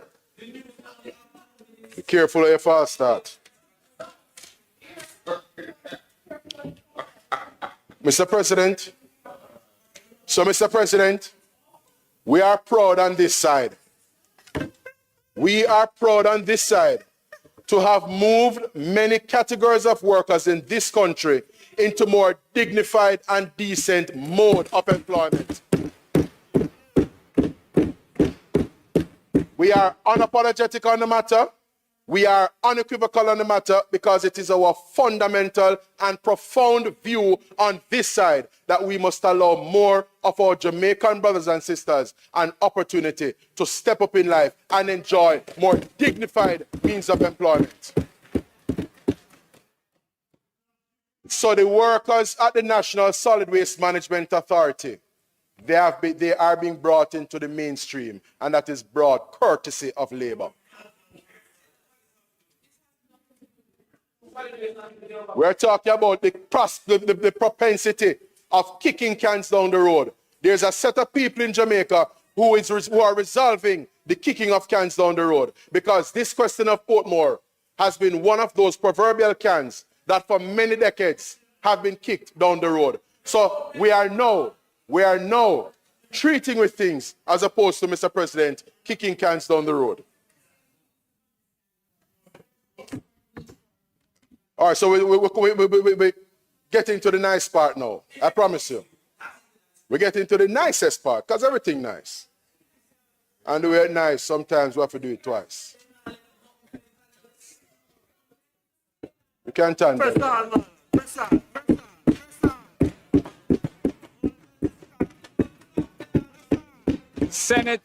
Senators Allen and Crawford. Senators Allen, and this is the third time, Senator Allen. And I would just ask you to walk in the same direction as Senator Brown. You notice how quiet he has got? So,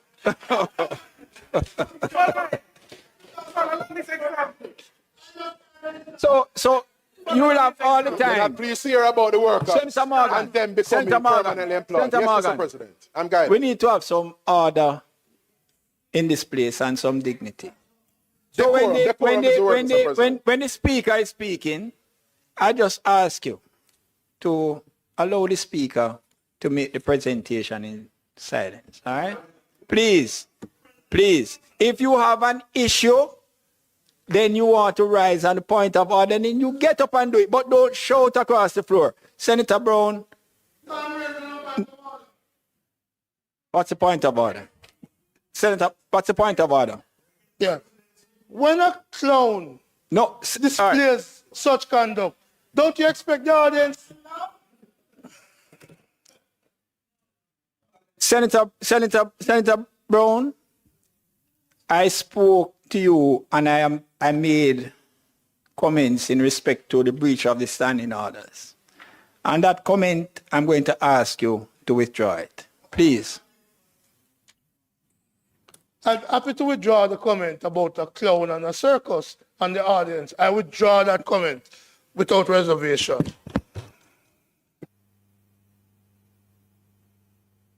Continue, Senator Morgan. Thank you, Mr. President.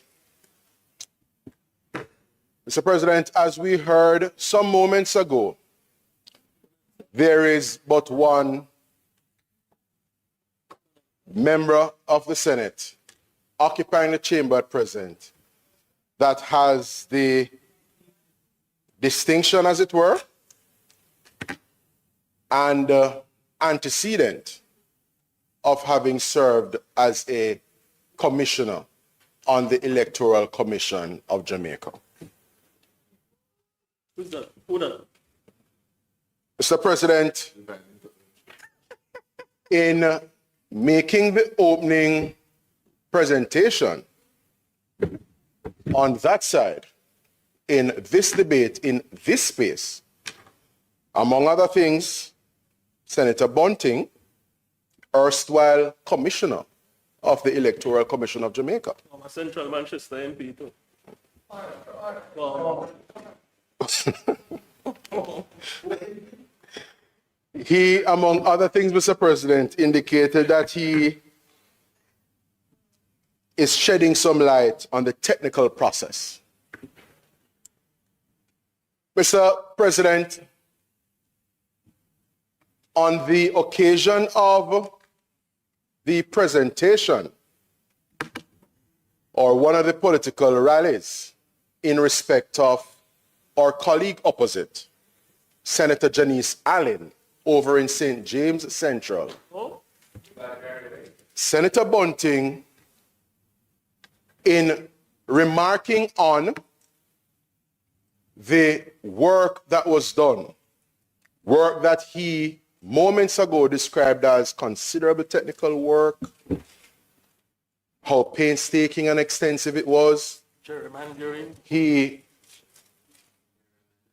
made mention of, in speaking on that occasion, of the profile of the seat.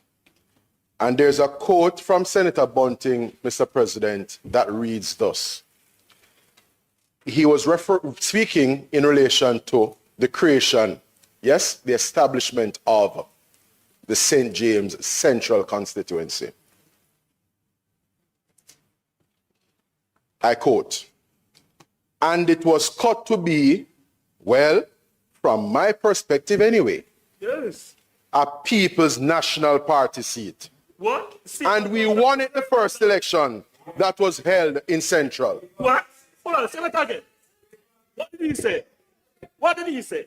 For the avoidance of any doubt, Mr. President, and for those who are in the business of proffering exhortations Yes.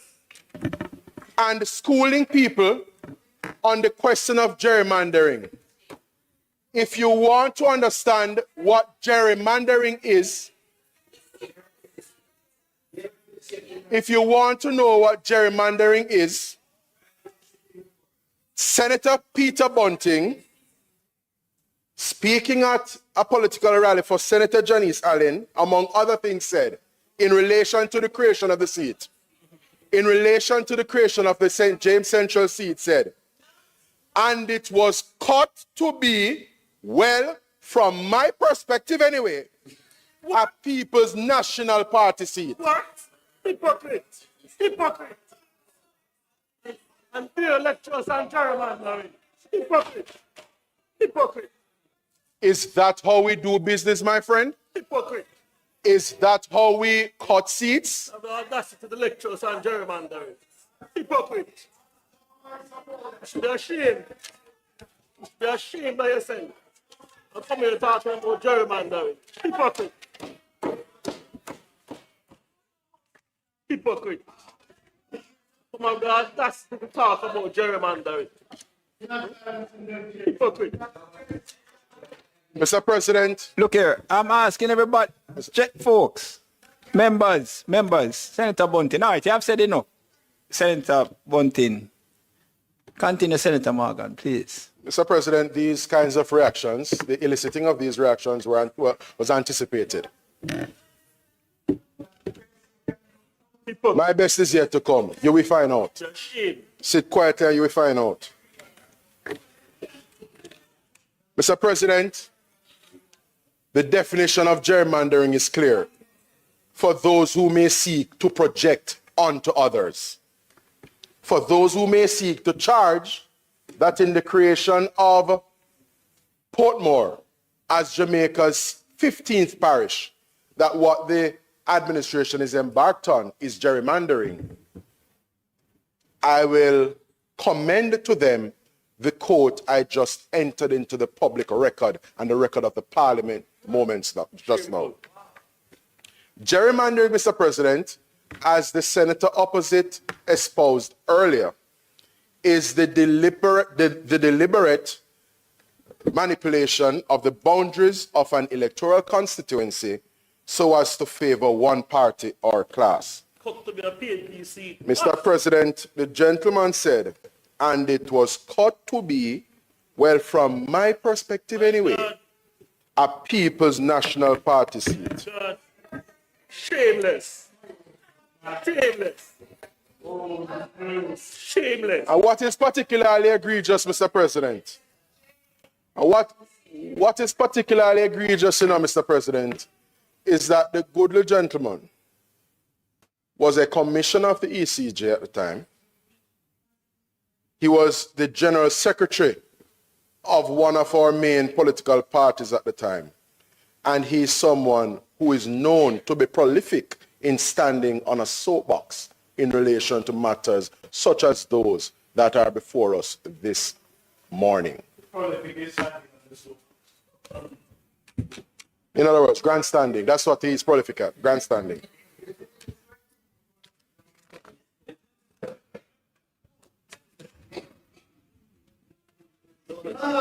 No, man, you want to talk, man. The more you talk, you get yourself in a problem. Keep speaking. So I don't think you understand what time it is, Keep speaking. When you see me, you must know what time it is. Senator Morgan, I will not again ask you to not pay attention to the comments coming from there. Focus, Senator Morgan, on me. Word is love. Always has been, always will be. Mr. President, there are some anomalies and existing mischief to be addressed vis-a-vis Portmore. For all intents and purposes, Mr. President, Portmore has been an experiment, a pilot, if you may. I don't think it was ever envisaged or contemplated that so many years would have passed before getting to this point. But alas,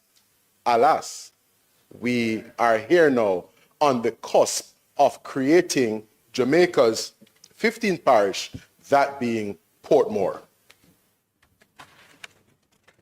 Mr. President, it is quite untidy in my view to have the double counting that persists at present. The members of the Portmore Municipal Corporation double as members of the St. Catherine Municipal Corporation. Double counting. The number of divisions won in respect of Portmore by whichever political party also counts in respect of the number of divisions won by the respective political parties in the St. Catherine Municipal Corporation, a double counting, an untidy state of affairs. Why should it be that electorally and in our body politic, you have this double counting where you are both a member of the Portmore Municipal Corporation and then you double again as a member of the St. Catherine Municipal Corporation. And I will apprise the Senate, Mr. President, as to what makes this issue particularly contentious, particularly untidy, and I dare say particularly untenable. A couple days ago, there was a post across social media platforms by the handle of one of our main political parties in this country. In that post, the political party in question sought to recount the anniversary of the most recently contested set of local government elections, that being the local general elections of February 2024. And among other things, the mischief that exists in this double counting was brought to the fore. Because when reference is being made, because historically, Mr. President, we have always, for all intents and purposes, considered the political party which attains control of the majority of the municipal corporations as the victors of our local government elections. It was 7-5. 7-5. You can't stand it. You soon find out votes in a few months. So, Mr. President, I'm a gentleman by nature, man. We don't do insults. Mr. President, Mr. President,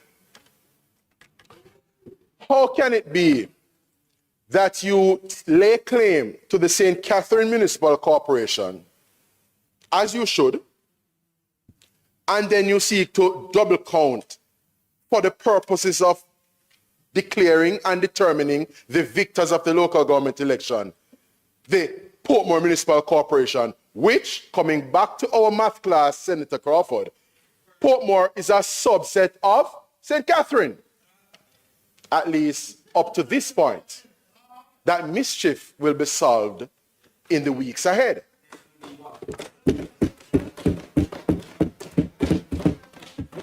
That mischief, Mr. President, will be addressed and properly corrected in the weeks ahead.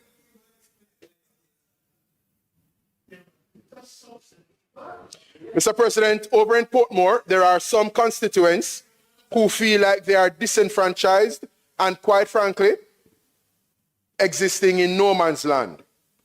They do not get to participate in the direct election of a mayor of Portmore. And I speak in this case of some of the residents in Caribbean Estate and some communities neighboring. Yes?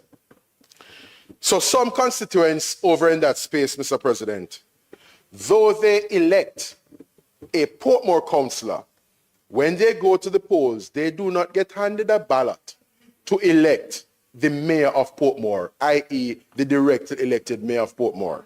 Yes? And so, Mr. President, among other things, this bill before us, because they talk about relevance and how it's relevant to the bill, this year bill before us, yes, seeks, among other things, inter alia, to correct that existing mischief. We're just doing so for the benefit of our Latin-speaking folks. Yes?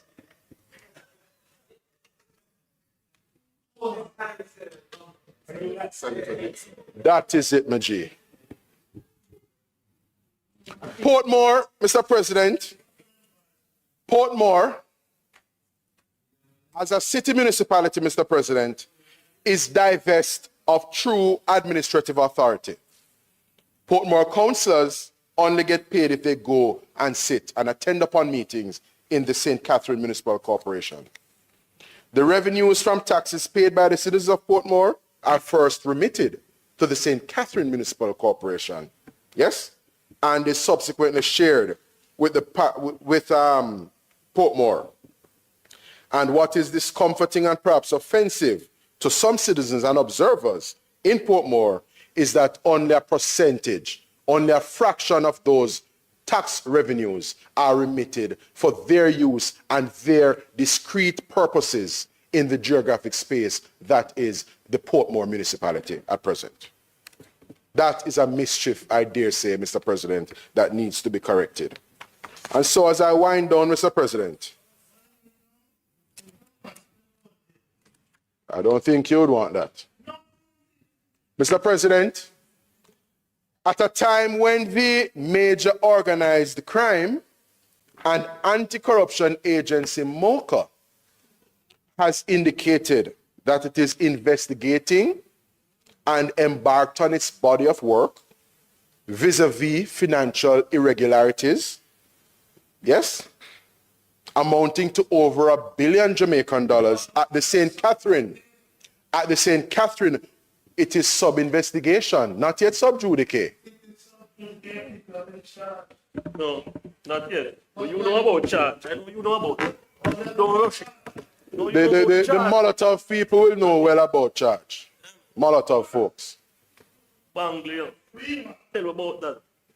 The different settings inside here now, you know. Wait, tell you about when them Bangli. That's one year about. So, President, But charge. and against the backdrop of the ongoing and disturbing KSAMC corruption scandal, which embroils one of our major political parties. Now, Mr. President, is definitely not the time for the members opposite to be arguing about issues pertaining to municipal corporations. You soon find out why Federal leave. He'll be going, well.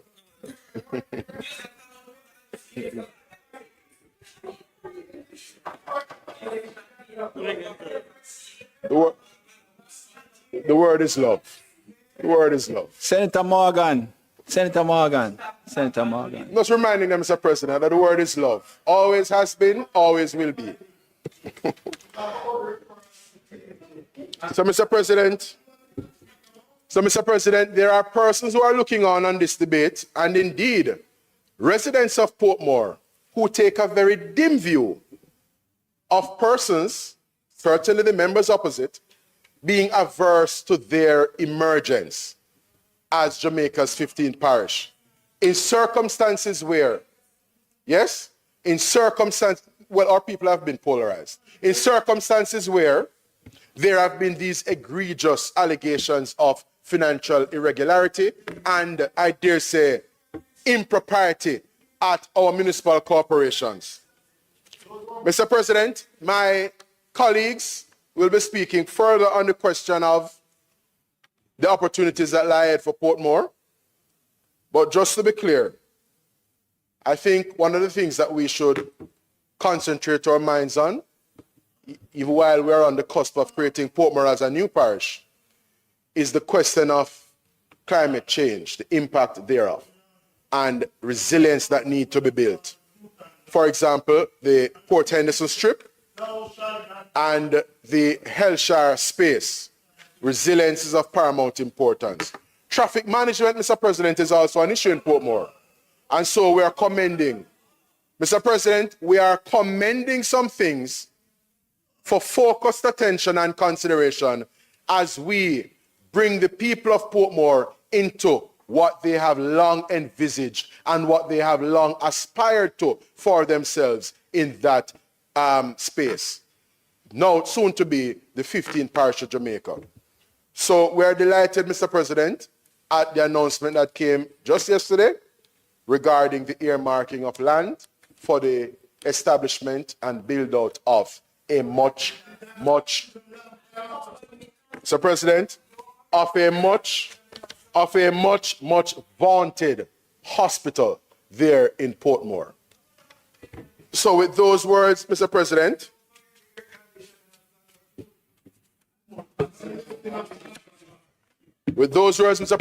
I commend this bill.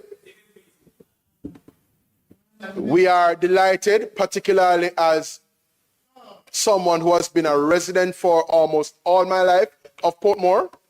We're delighted that we are at this juncture, irrespective of who may take umbrage thereto. And so, Mr. President, with those observations, I register unequivocally and emphatically my support for the piece of legislation before us.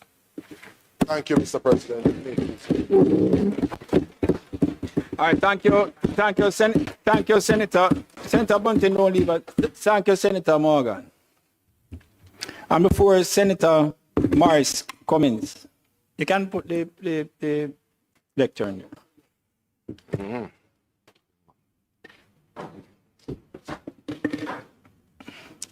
But Senator Morris, just have a seat for me for a moment, please. Don't.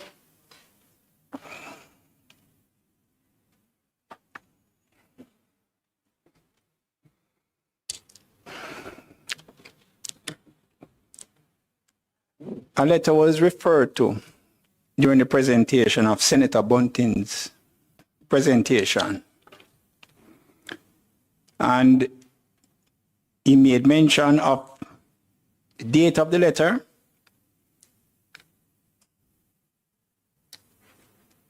referred to a date of February, I think it was 21. Referred to the writer of the letter as the Honorable Earl Jarrett, and he referred to the letter being sent to the permanent secretary at the Ministry of Local Government. That's correct, Senator Bunting. One to the Parliament and one to the PS.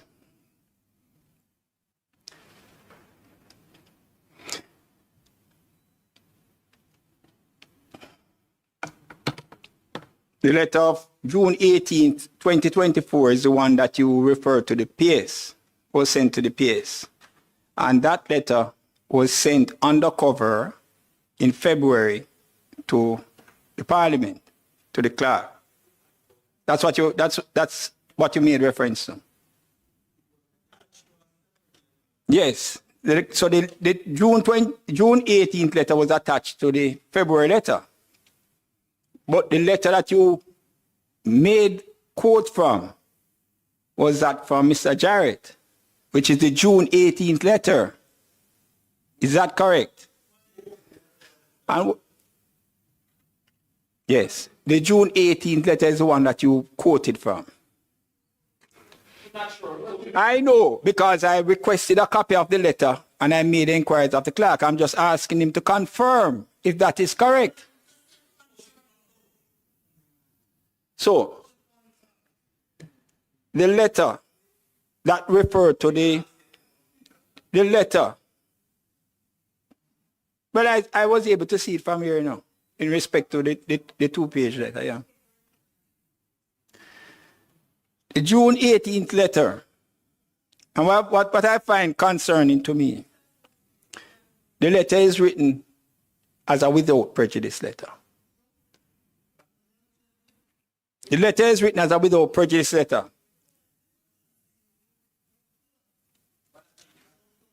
No, well, we are in a particular chamber. I'm not in the Gleaner. We're in two different forums.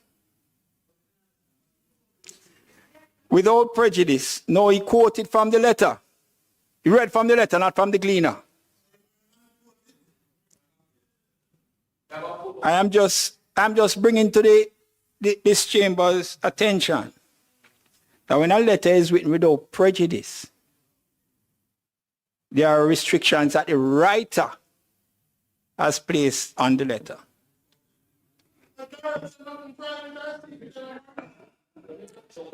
There are restrictions that the writer has placed on the letter.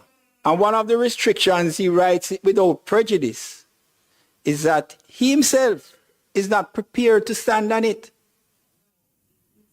It has different reasons, and the person, having written it without prejudice, would not wish for it to be used in a certain place. And from that, I also interpret it, and the law regarding without prejudice would say that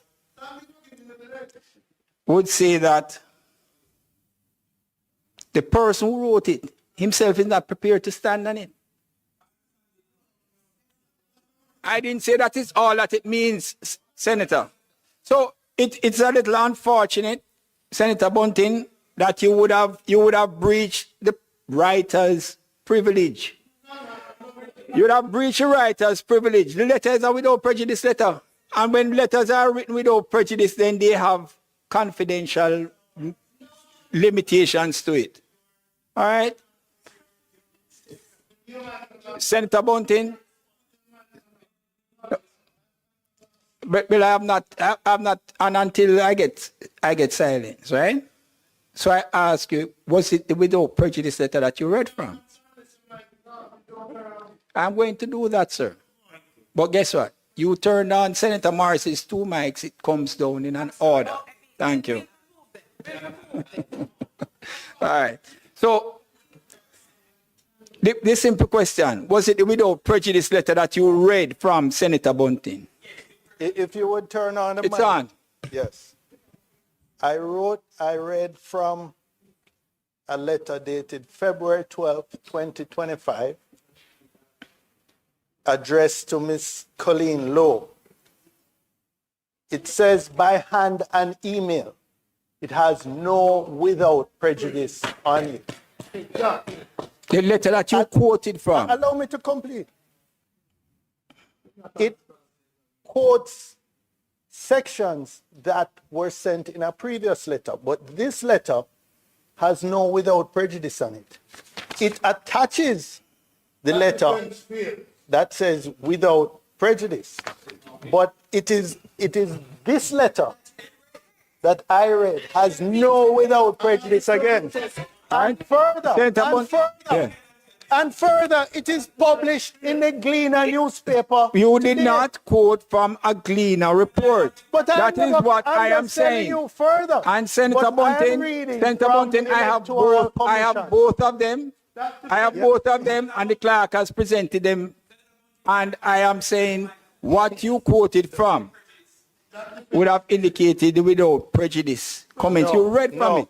No. And so I am just making that record for Hansard. You have quoted from it, and it is in Hansard. No. And I am pointing out that what you have referred to is a without prejudice letter. No. You have breached the privilege of the writer of the letter. I quoted from the letter. You have breached the privilege of the writer of the letter. I am not putting any sanction on you, Senator Bunting. I am just pointing out for Hansard that is what the situation. There is no discussion about suspension without prejudice, and that the writer's privilege was breached in a situation where the writer himself is not prepared to stand on it. Is there another speaker? Is there another speaker?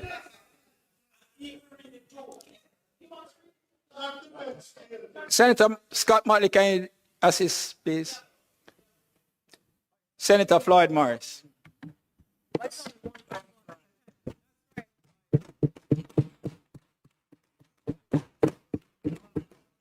Thank you. Thank you very much, Mr. President.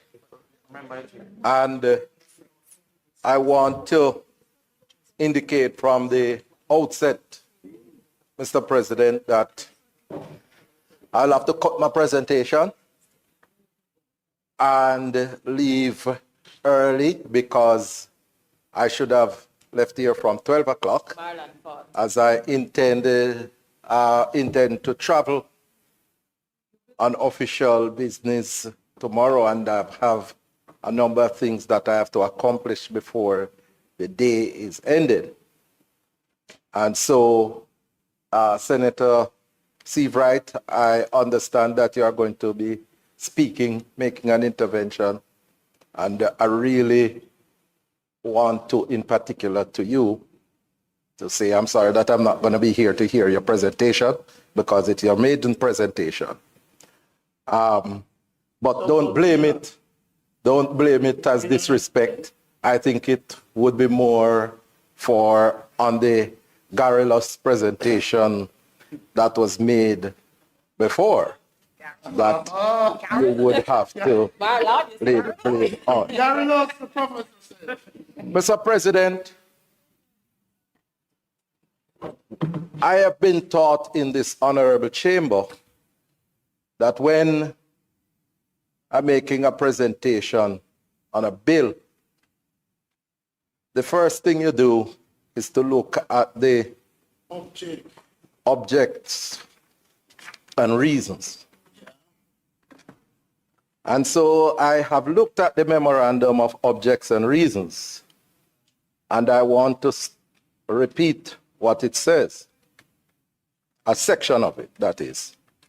This bill seeks to amend the Counties and Parishes Act in order to grant parish status to the Portmore City Municipality, the municipality, thereby making it the municipality the 15th parish of Jamaica.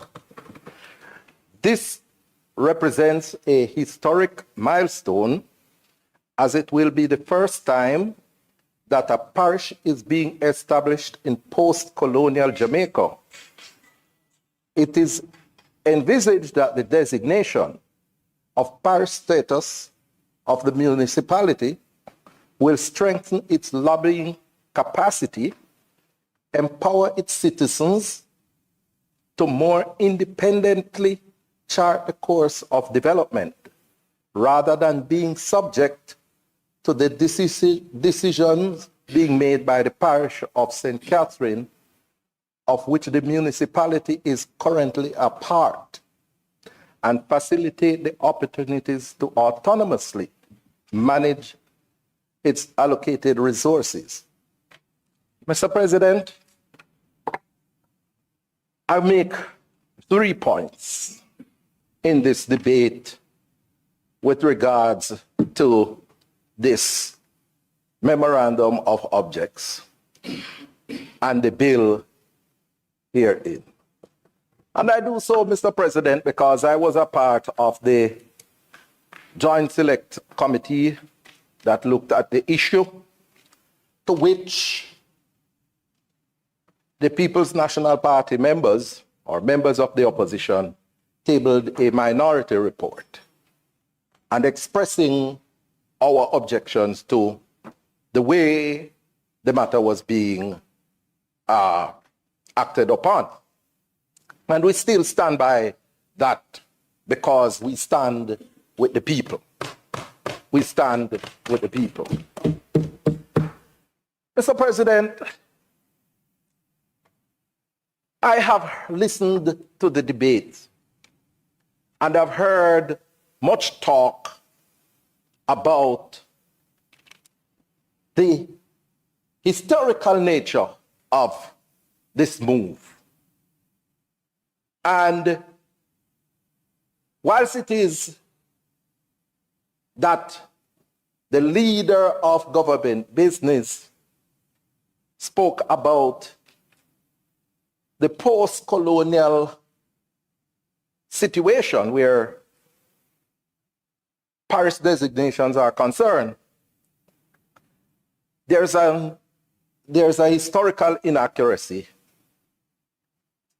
that has been proffered, because I have heard arguments that the last time parish status have been changed is 1867. And I learned from the great historian, and someone who I prefer to follow his arguments, in the papers today, indicating that the last time such changes were made was in 1946.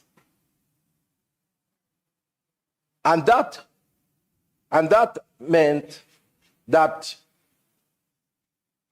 we would have seen changes far earlier or later than they are proffered in the presentation here today. And, you know, Mr. President, I believe in the words of Peter Espute. He's not a political activist. He's someone who I believe is credible over the years. And so I rather believe what Peter Espute has said. Mr. President, as I listen to the debate and I look at the memorandum of objects and reasons, I really have some questions to ask. And I'm really wondering, why is it, Mr. President, after 9 years, and certainly since the government claimed that in 2020 they put the matter to the people, why is it that the basic infrastructure that is needed to facilitate the advancement of the lives of the people of Portmore, the government has not acted upon that? And I say so, Mr. President, because the basic infrastructure, Senator Morgan, is not the climate park. The basic infrastructure must be hospitals, it must be cemeteries, it must be markets, it must be a courthouse, a parish court.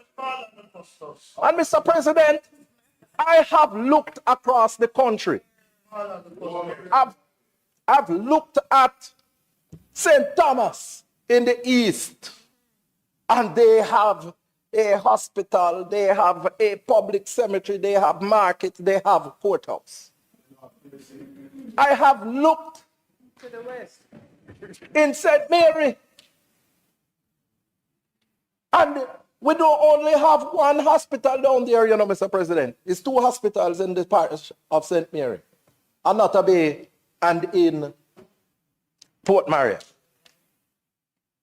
And a number of cemeteries and a number of markets. And they have courthouse in Anata Bay, in Port Maria, in Richmond, in Gale. And when I look in Clarendon, the same applies.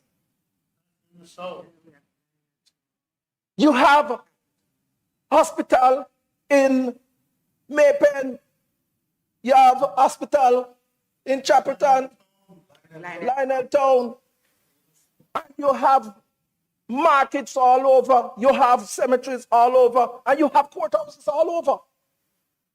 So, when I look at Portmore now, I say what it is that the government is giving to Portmore. What it is that the government is giving to Portmore. Nothing more than for people to say, Portmore, the hospital-less parish. Portmore, the court-less parish. Yes. Portmore, the cemetery-less parish. Portmore, the market-less parish. That is what is happening, you know. So you want to create Portmore to become the laughing stock of the parishes. The laughing stock of the parishes. And I say, Mr. President, we have to really look carefully as to what is it that is behind this move. And I smell a rat. I smell a rat. Mr. President, the truth is that there are some fundamental flaws in the way how we are proceeding with this matter. And the government is being warned. I have heard it from the leader of opposition business in the Senate, making it, you use a nice word, Senator Morgan, Pelusi. Yes, man. Nice word. He has made it clear. He has made it clear. And the government needs to proceed with caution, because every time that we warn the government in this chamber on how it proceeds on constitutional matters. They failed to listen to us, and we have seen the consequences. And we are saying, Mr. President, that when it comes on to overturning the will of the people, this opposition, the People's National Party, will be relentless in our pursuit to make sure that we stand up for the people and defend their rights. And I came to this honorable chamber, Senator Morgan, listen and learn. You're a student in the parliament now. I came, and when I took my oath, I swore to uphold and protect the Constitution of Jamaica. And until I am removed from this chamber, I will be faithful and true to that commitment. And if it is that the Constitution outlines a process in terms of how boundary matters are to be dealt with, we are duty bound as senators to make sure that we follow the dictates of the Constitution. And if it is that laws are being passed here that when they pass are going to transgress the constitutionality of institutions like the ECJ, we must make sure that we stand up and oppose those legislation. And I want to make it clear that we here, every single member, will be fundamentally opposed to this piece of legislation because it transgresses on the Constitution of Jamaica and the rights of the people of Portmore.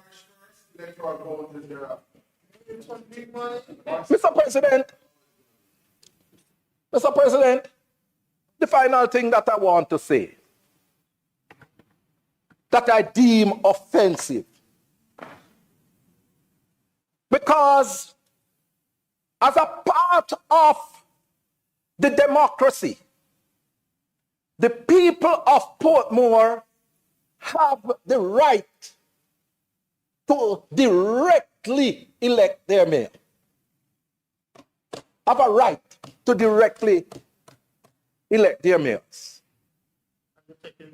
And when I look at this legislation is going to take away that right that the people of Portmore have in terms of directly electing their mayors. If this is not an assault on democracy, I don't know what is. I don't know what is. And this is how Democratic instrument. this is how dictatorships are formulated and developed. And I have seen that worrying trend with this administration, where they have demonstrated this propensity. Senator Morris, Yes, Mr. President. the comment that you're making, no, it's not. It is breaching the standing order 35-5. 35-5. Because what 35-5, you are casting on the government members improper motive about creating dictatorship. And no, you cannot. You know, I didn't stop Senator Bunting when he went down that line because he was delicate in how he did it. What Senator Morris says has breached the standing order 35-5. where he's imputing improper motive on members on the government side about creating dictatorship. That is my ruling. Thank you very much. Mr. Senator Morris, President, you can continue. Mr. President, But, I have, sorry, I Senator have Morris. So, what delicately when you're going down lines that impute improper motive. Thank you very much. Mr. President, I have traversed the length and breadth of Jamaica. And as I traverse Jamaica, the people out there are saying to me that this administration is flirting with dictatorship. Flirting with dictatorship. The people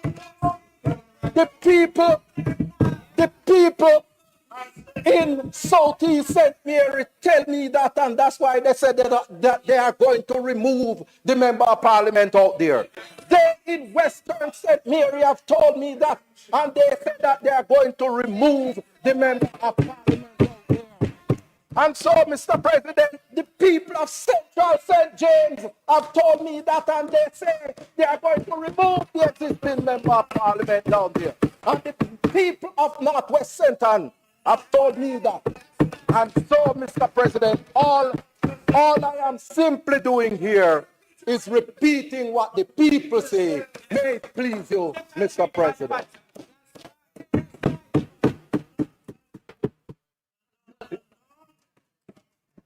Senator Morris, if whatever the people say and you think that you must bring it here and say it, and it still breaches the standing order, then I'm going to tell you. Because there are rules that we abide by inside here. Rules is what we abide by. All right. Thank you very much, Senator Morris. Senator Brown, please. Senator Cavan Gale, I recognize you. Only Senator Cavan Gale. Thank you, President. Yo, the Central State Mayor, you never tell about that. You know, this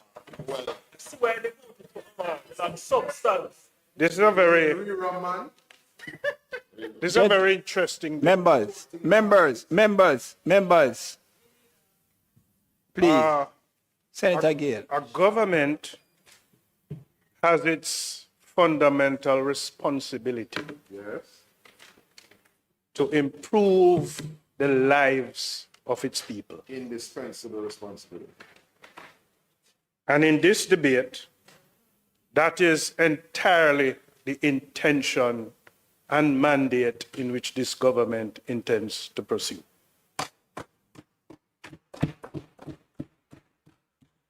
You know, there's absolutely nothing behind this move other than making the life better for the people of Portmore.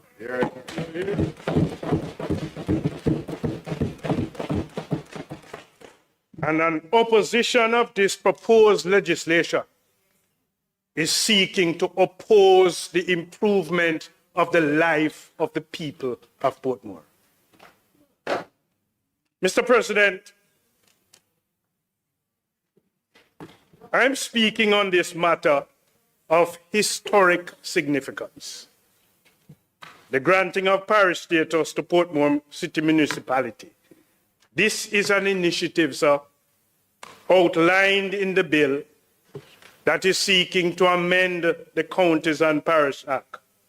It will establish Portmore as Jamaica's 15th parish, making the first time that a parish has been created, and the leader of government business said it, post-colonial Jamaica. We're going into new frontiers, and that is what this government is all about. Mr. President, it is a bold step that will not only redefine governance in Portmore, but will also chart a new path for urban development for the people of Portmore. And I'm seeing it as a transformation of Portmore, not merely an administrative change. It is an opportunity, President, to create a dynamic inclusive, and sustainable urban parish. I see it as a big project, large scale, aimed at achieving rapid and sustainable development. It requires not the kind of opposition that we're seeing now, not the kind of divide that is being suggested, but a strategic alliance between the people, the government, stakeholders, and the private sector. For an aggressive, large-scale master plan development initiative. Mr. President, the aim is to build resilient communities, that we have the opportunity in this proposed 15 parish to benchmark for modern urban development, not just in Jamaica, but across the region. President, our vision for Portmore includes comprehensive development of housing, transportation, water supply, road network, green spaces. You know, my union, we have a lot of members in Portmore, and we consult with them of their concerns as workers from time to time. As we should, yeah. Housing, transportation, water supply, road network, green spaces, improved air quality, and disaster risk reduction measures are some of the concerns that they have put forward. If it means pursuing the objective of having another parish to do so, then we need to pursue it. President, you know, the road network, Portmore is a growing area, well developed, but a place where a lot of people, because of the kind of affordability in housing, and because the need for housing solution have gone to Portmore to reside. But the road network that is in Portmore now never envisages this kind of population. You have more lanes are needed. You have the development of the country club, Caribbean Estates, Phoenix Park Village, where have been built up. You have businesses that consume enhanced activities like Price Mart, Mega Mart, and other mall types, complex, that has created activities that has led to the level of congestion that is taking place in Portmore. It requires a fix. Mr. President, you know, last Saturday, I had the opportunity of going over to Portmore, heading towards Greater Portmore. And I saw a line of traffic on that Hellshire main road. And here comes a blue Mark X driving, approaching my side of the road. And I was going to come out of the way. No, it never had flashing light, but it was moving at very fast pace speed. No. And, you know, I wasn't moving, and somebody on what's supposed to have been his side decided to let him in. Well, he wind down his window, and he described me as a kind of boy with another B letter in front of it. Wow. Brilliant one. Had there been a dual carriageway on that strip, I would not have been exposed to that description. and that kind of abuse.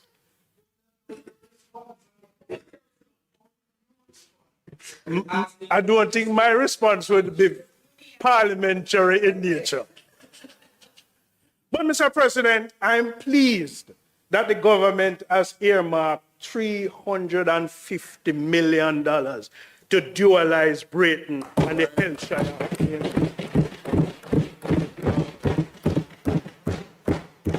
The green space that we are talking about, the UDC is building out that park. And I'm suggesting and recommending that given the size of the population, there needs to be more. Green spaces Mr. for Pre- people. there's a talk about the parish and the parish court.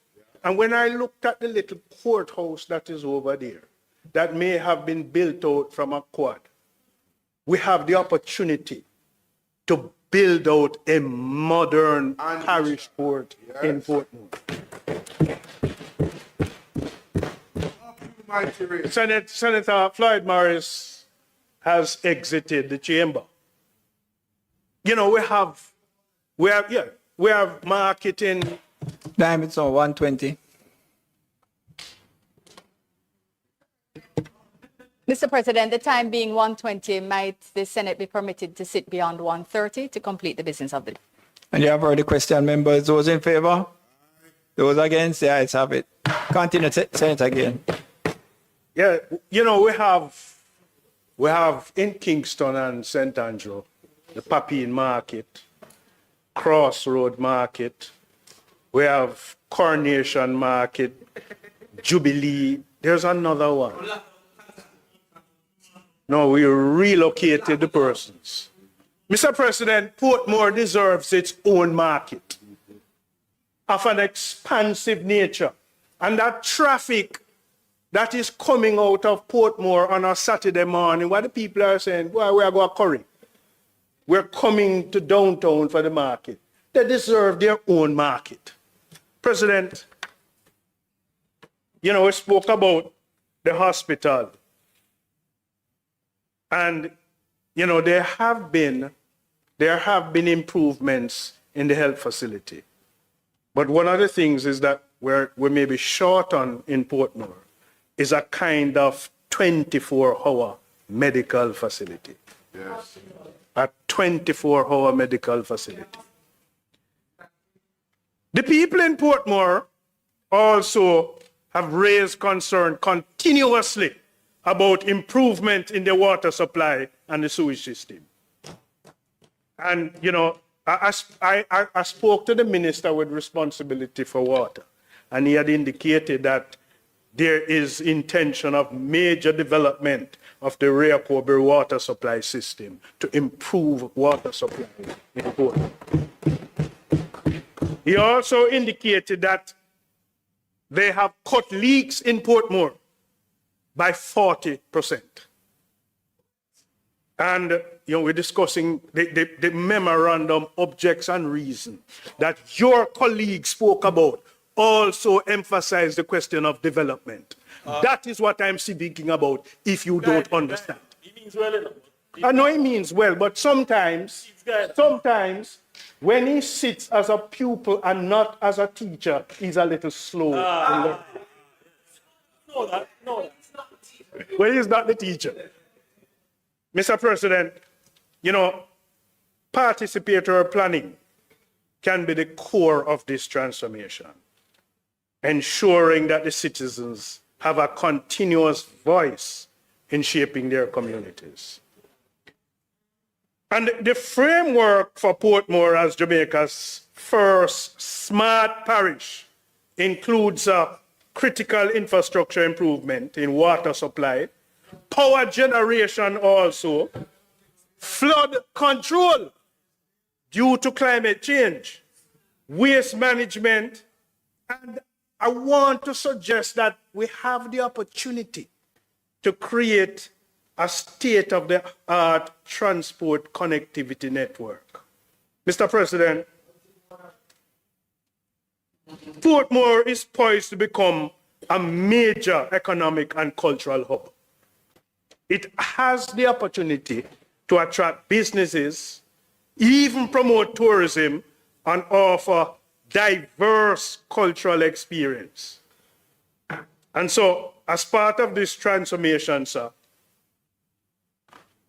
we must seek out to expand the facilities.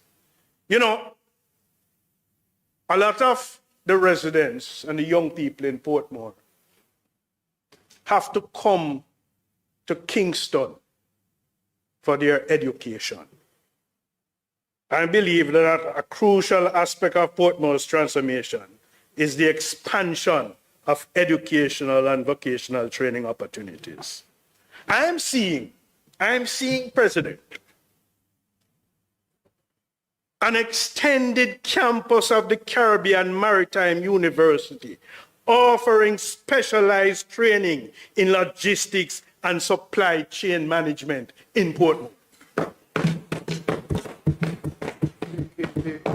which will invariably support Jamaica's growing logistics sector. Additionally, sir, an expansion of hard trust programs in workforce development, including, sir, training-based enterprises at the College of Innovation, which is seeking to treat with an expansion of training for emerging skills. And we can prepare the Portmore residents for the emerging industries. The Ebony Park in agriculture can have a refit in Portmore. The Academy of Hospitality that is in Runaway Bay can have an extended campus in Portmore. Salon 10 that is on Hope Road that deals with cosmetology can have an expanded facility in Portmore. Mr. President, the success of Portmore's transformation requires a forward-thinking approach. Yes, visionary. We speak about consultation. And in my mind, but the Portmore Heart Academy has its specifics in delivery. We're seeking to enhance those deliveries. Expand the offerings available. But the point of consultation, yes, in my mind, is ongoing. Quite so. It is not leading up to a particular event, because you may have the event, and as you build out the strategic objectives and initiatives, plans and actions change.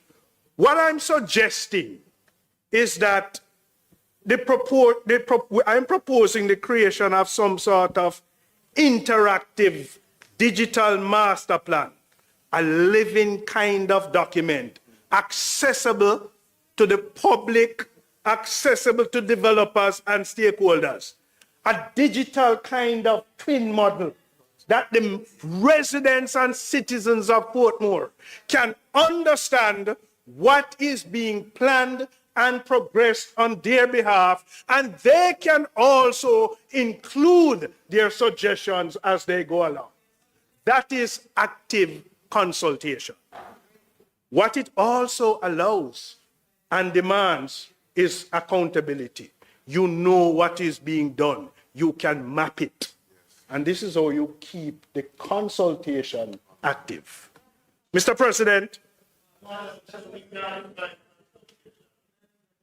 we have spoken about one of the most pressing challenge of traffic congestion and the expansion of the dual carriageway. It's a priority to reduce travel time and increase productivity. The Portmore residents live in traffic, spend a lot of time in traffic in terms of going to work and coming home. Additionally, I'm looking at an alternative transportation system. You know, we could have a JUTC ferry leaving Portmore and docking into Kingston.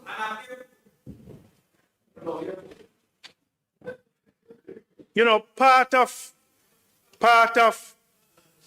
the deliberate intent is to improve the housing solutions. affordable housing must be a cornerstone for continuous Portmore's development. A structured kind of approach that must include cost-effective construction techniques, smart design choices with affordable materials. But one of the things that we have to do if we are going to strategically meet the objectives of this initiative is that the bureaucratic red tape must be minimized to streamline approval processes. If we are going to pursue housing development, we have to change the bureaucracy. Mr. President, you know, a lot of businesses have been established in Portmore. Economic expansion in Portmore must be also supported through what I would consider a comprehensive business development strategy. You know, it could be that new businesses, business incubators that provide essential service to start up and supporting of small enterprise must be part of the ecosystem going to Portmore. Portmore can be the base for creation of new businesses. You know, Jamaica, Kingston is not Jamaica. Center of innovation. And so we can start creating these strengthening industries, connections of market presence, sustaining long-term economic growth. Some of the businesses today can place themselves and their presence in Portmore as part of the strategic business development. And so that is how I'm seeing a build-out of Portmore. So, President, this master plan that I'm thinking of for Portmore must be visioned as a mega project that is not a one-time initiative. It is not just about what some are suggesting, passing a bill to make it a parish. It is a long-term projected series of actions.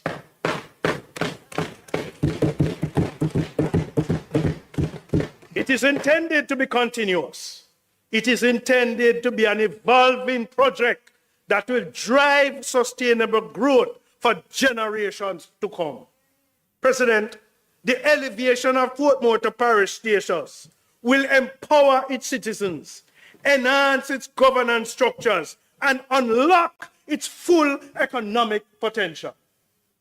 President, this exemplifies what I would consider as a pioneering approach to planning and development that can create much anticipated superior outcomes.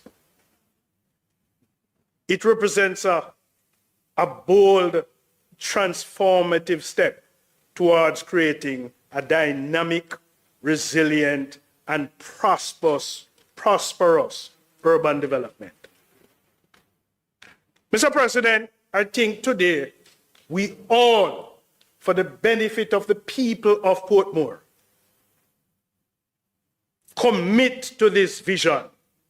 We are laying the foundation for a heritage of progress that will benefit not only the people of Portmore, but the entire Jamaica.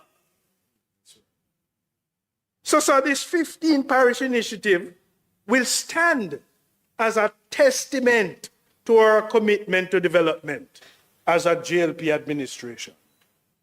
It will stand as a demonstration of innovation and a clear intent of our continuous pledge in ensuring the improvement of quality of life for all by offering a legacy of prosperity and improved quality of life for Jamaicans to come.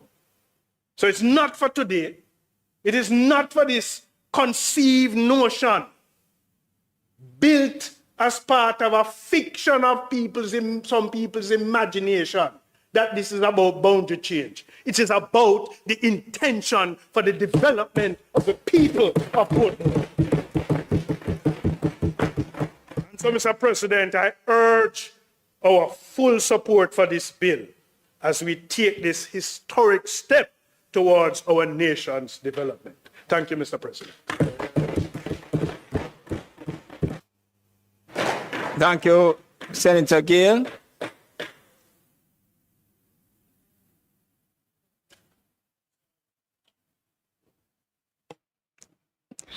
President, Sorry. Senator Senator Lambert. Crawford Oh. really wanted to go, no, but I think he just... But Senator Crawford is not here, so Senator Brown, You want me to go? where is he? Yeah? He's coming. Just, we crave your indulgence for...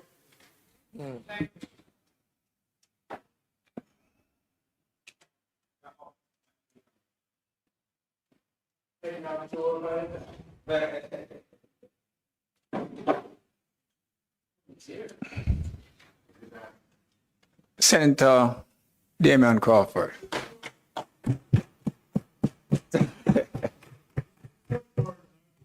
Yeah, oh Lord, fortunately. Thank you, Mr. President. Mr. President, I expected the effort by political parties to gain advantage to be debated on the platforms or indeed on the hustings. Never in my wildest dreams would I expect to be in the Senate to debate the efforts of a political party to gain political advantage. That's all you.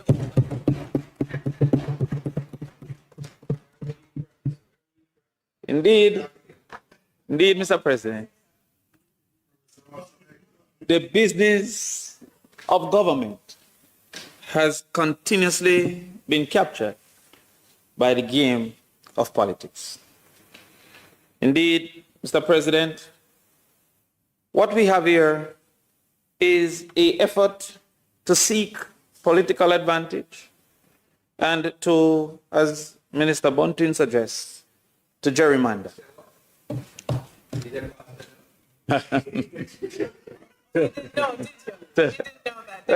Well, the only speaker of truth so far has been Minister Bunting. He might as well be a minister. But, Mr. Speaker, before we go into what we believe is the crux of the matter, there are some needs to correct some misstatements that have been made in this House. And I'll get to that soon. And previously in other houses and in the public.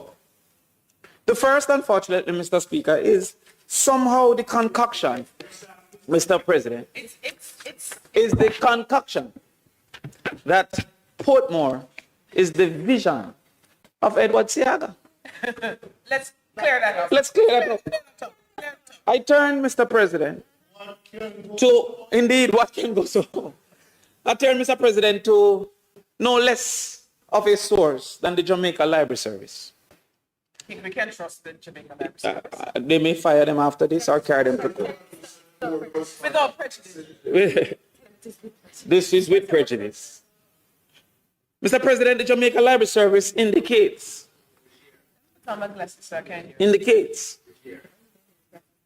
that a company was formed called the Portmore Land Development Company. They purchased the property from Caymanas Estate with the intention to establish housing development. In the 1950s, Kingston ran out of flat space for development. So housing development in Portmore was seen as a response to the great outcry for housing. The article goes on to say, before development began, a dike had to be constructed to contain Rio Cobre, and a causeway had to be built to connect Kingston to Portmore.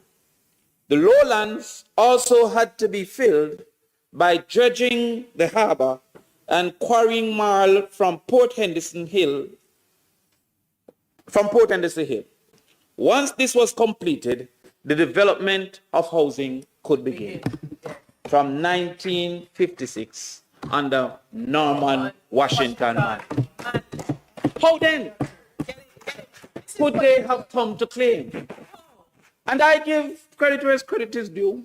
As president of the PMPYO, we rewarded Edward Seaga for the formation of HEART.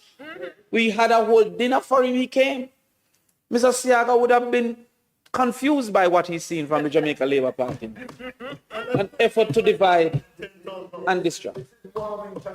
This is not, not. And I can't claim that Seaga wasn't a visionary. But Portmore was never a part of his vision. Indeed, while the first scheme, Independent City, was built in 1969, it was based on the completion of the Dyke Road and the causeway, for which then efforts was able to start. It says here, in 1969, well, if you want to contradict the Jamaica Library Service, go ahead, because they are an authority on all things. However, it says that in 1969, under the direction of the West Indies Home, the first housing scheme in Portmore was erected and called Independence City. The scheme then consisted of 1,000 housing units, 2 bedrooms and 3 bedrooms. And so, while Edward Seaga was lucky enough to be in the position in 1969, the vision for Portmore started with the Portmore Development Company that was in... You see, I was a student before. I know, I'm a teacher. The JLP wouldn't understand it. Additionally, Portmore is very important to the People's National Party. Not only because of the political outcomes, but also because it represents the true DNA of the People's National Party. That's correct. It represents an example that if normal people are given a chance, they will take that chance, like your mom and like your dad, and run with it. To this extent, after Independence City in 1969, the following was built by the People's National Party: Bridgeport Phase 1 and 2, 1972 and 1974. Passage Fort, 1974, Waterford, 1975, Bridgeport Phase 3, 1976, Portsmouth, 1978, Southborough, 1979.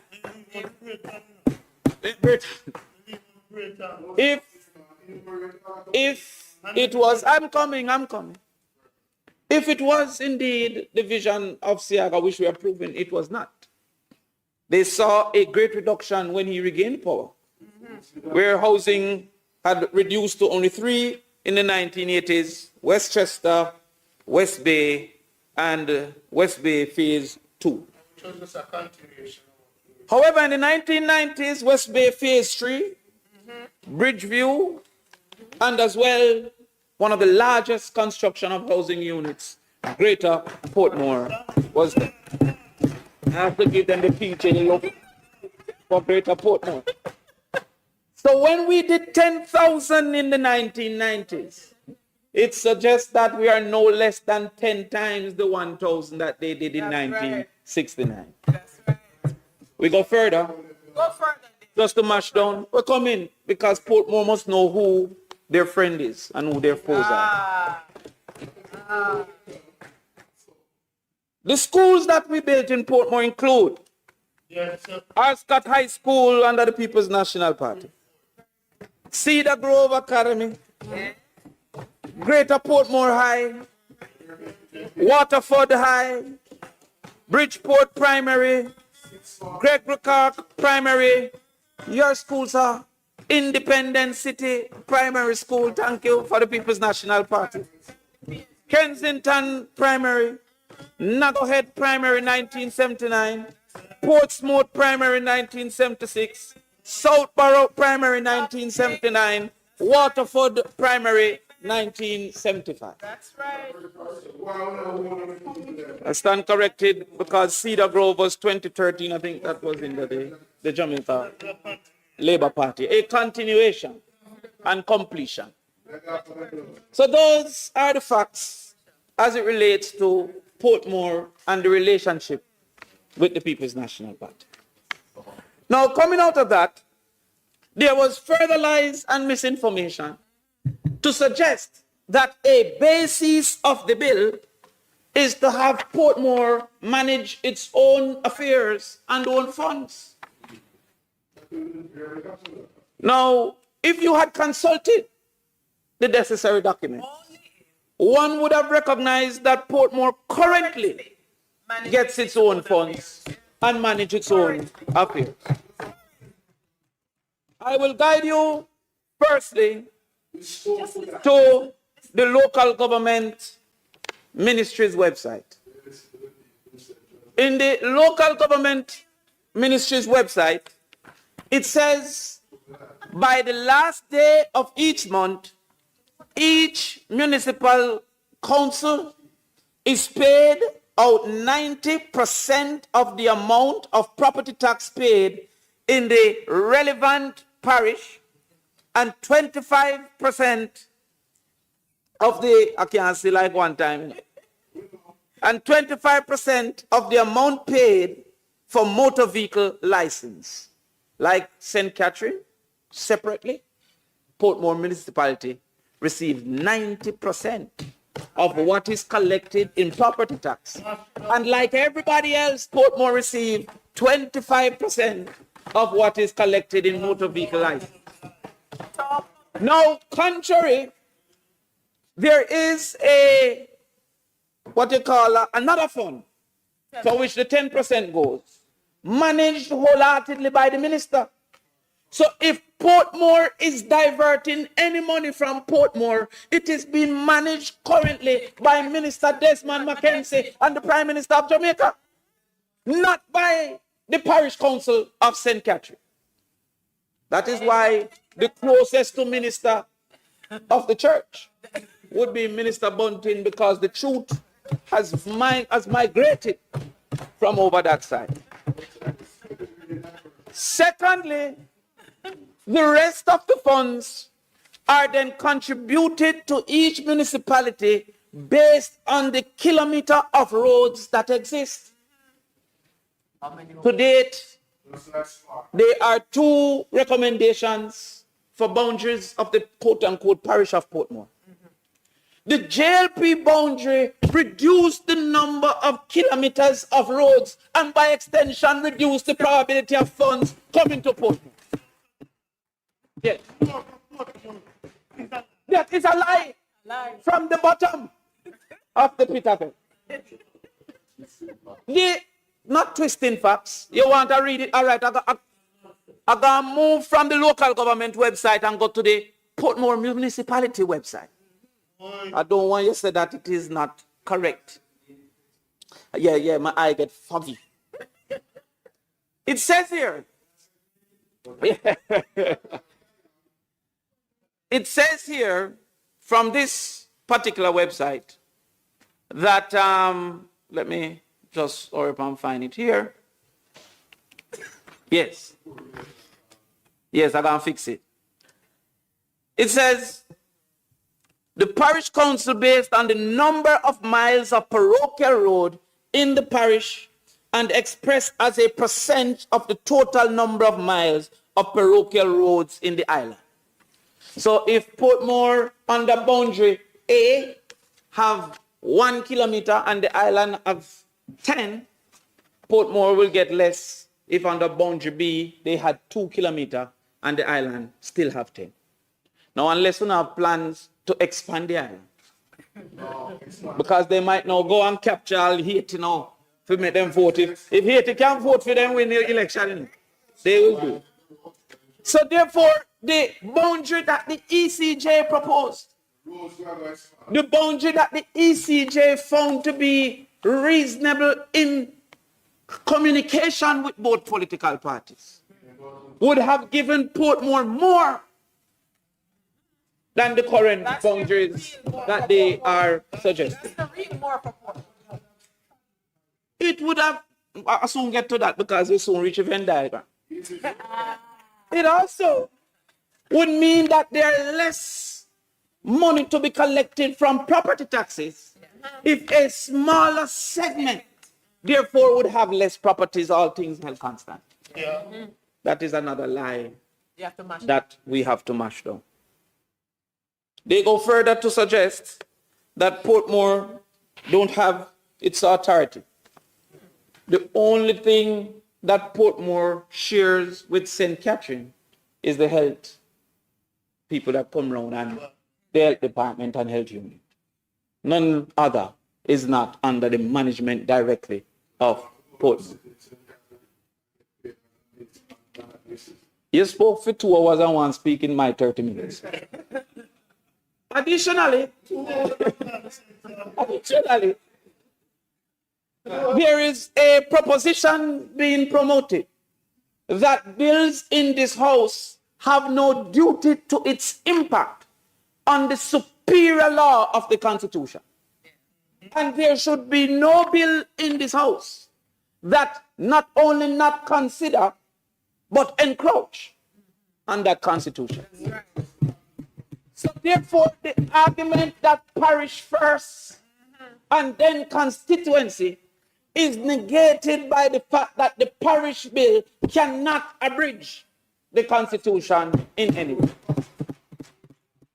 The outcomes of that decision, therefore, should not create disparities, whether by prejudice or not by prejudice, that the ECJ had to highlight to be unlikely to fit in the Constitution of the country. I'm going to put that now in the Venn diagram.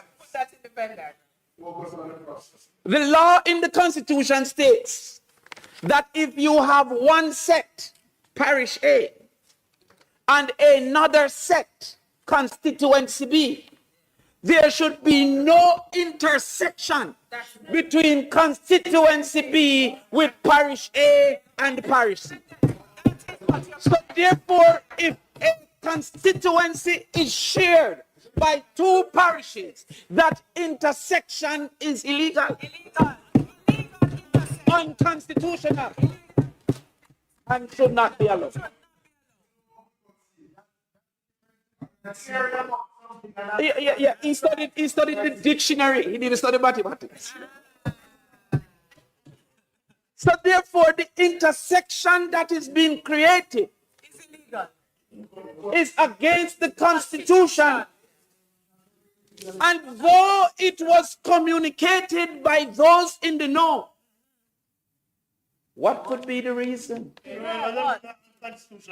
What could be the reason? What can go so? Yeah, that's what I talk to my friends over here. I'm talking to the constitutionalist.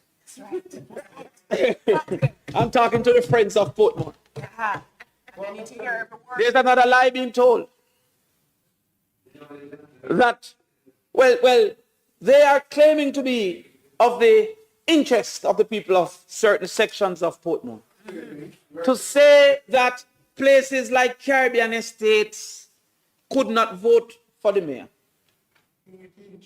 However, in 2016, when the municipality boundaries were recommended for change, the JLP went to court to stop that change. And the opinion that if it was changed, they would lose Portmore. Sufficing to say they still lost Portmore. So what they are now claiming to be a basis was what they went under Hines to court in 2016 and sought to now ensure that the municipal boundaries were not changed to include the areas. I'm going to explain some more because they don't understand. They don't understand, Gabriel. No. I have hope in Delano. I give up on man. I give up on man. Hope in Delano. Yes. Let's go.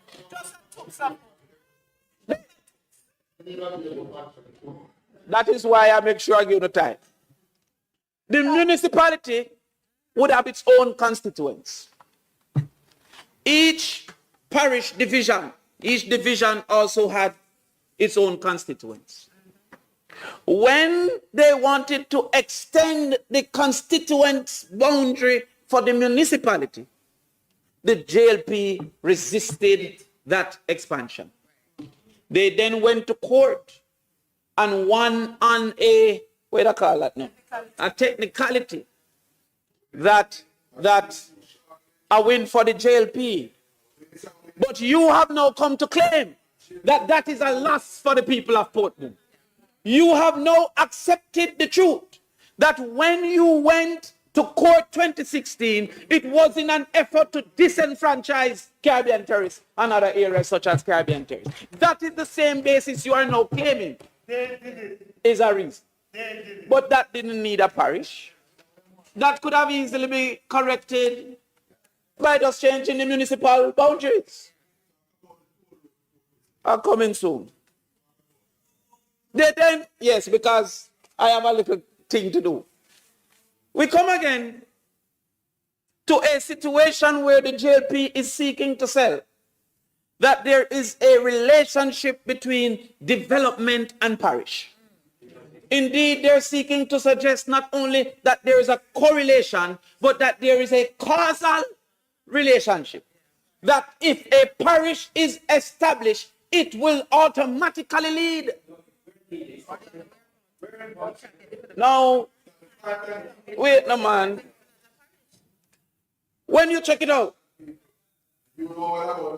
there is nothing that suggests that the naming of a parish will lead to any form of development. And I hope that the nation don't buy into that argument, because everybody who wants development will soon start asking for a parish.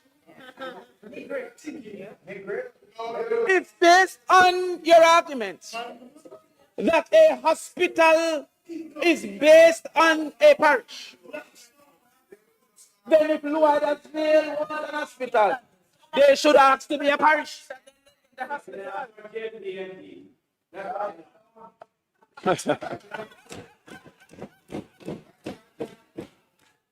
You know, in the last local government is 6,034 to 3,000. You know. That is how we handle them down in that side, down in Linstead.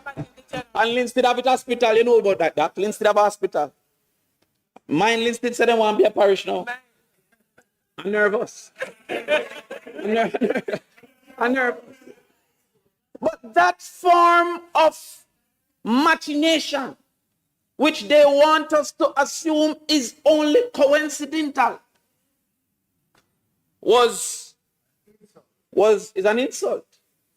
But it was also denied by a member of their own party.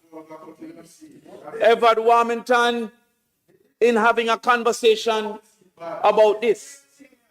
Edward Warmington, he says, when we take Portmore, and I quote, when we take Portmore, was that we the ECJ? That we was the Jamaica Labour Party. When we take Portmore off St. Catherine, is a different ball game. We have what now? 41 seats or 42 seats? Out of this 42, they have 12 in Portmore. We won 2. They won 10. Yet they won St. Catherine Parish Council by 1 seat. Even though they carry 10 from Portmore. Now give them back them PMP 10. Leave us alone over here. And it means that under no circumstance PNP can ever win the St. Catherine Parish Council again. Never again. That is Warmington. The difference, which you may not understand in the nuance, is that Senator Bunting, in his post-analysis, may have felt that this cut, which was under consultation and agreement with the PMP and the JLP, led by the necessary authority, the ECJ, might give an advantage to the PMP's victory. Just like West Kingston. No less than West Kingston gives an advantage to the JLP victory. Right. The difference here is that without communication, without consultation, the JLP, which has stated their intent, now executes that intent. And they took it further than just changing the mayor. When they went down that road to Damascus, instead of turning back, they said, let's go further and secure a seat by making the boundaries of Portmore, make one of the seats be a stronger seat. The first ball they wanted to bowl was the St. Catherine mayor. But then they said, we can kill two birds with one stone. You can't say that this is in no breach of nothing. This is what was said by the Jamaica Labour Party, big top man, with prejudice. With, yeah, who said that is duty? The next, no talk. No talk. And even though he's a little bit cross, at least he's truthful. The rest over there has tried to disguise the truth, have tried to disguise the outcome, and ask foolish questions like, what is the negative of Portmore being a parish? Well, since Portmore is a subset of Jamaica, all things constant, the negatives to Jamaica will renown to the negatives of Portmore. And the fomenting, which they mean fueling, of political divide is to no benefit. Yes, yes, I hope you learn local Venn diagram. The fomenting, the fueling of disaffection among the political parties cannot benefit that vision that you have formulated in your mind. Especially since Portmore is a place likely to support the People's National Party. We are not worried about the next outcome, you know, because we have seen this in our history. There was a time that Portmore had a JLP mayor. Key times. That was a step forward in our governance.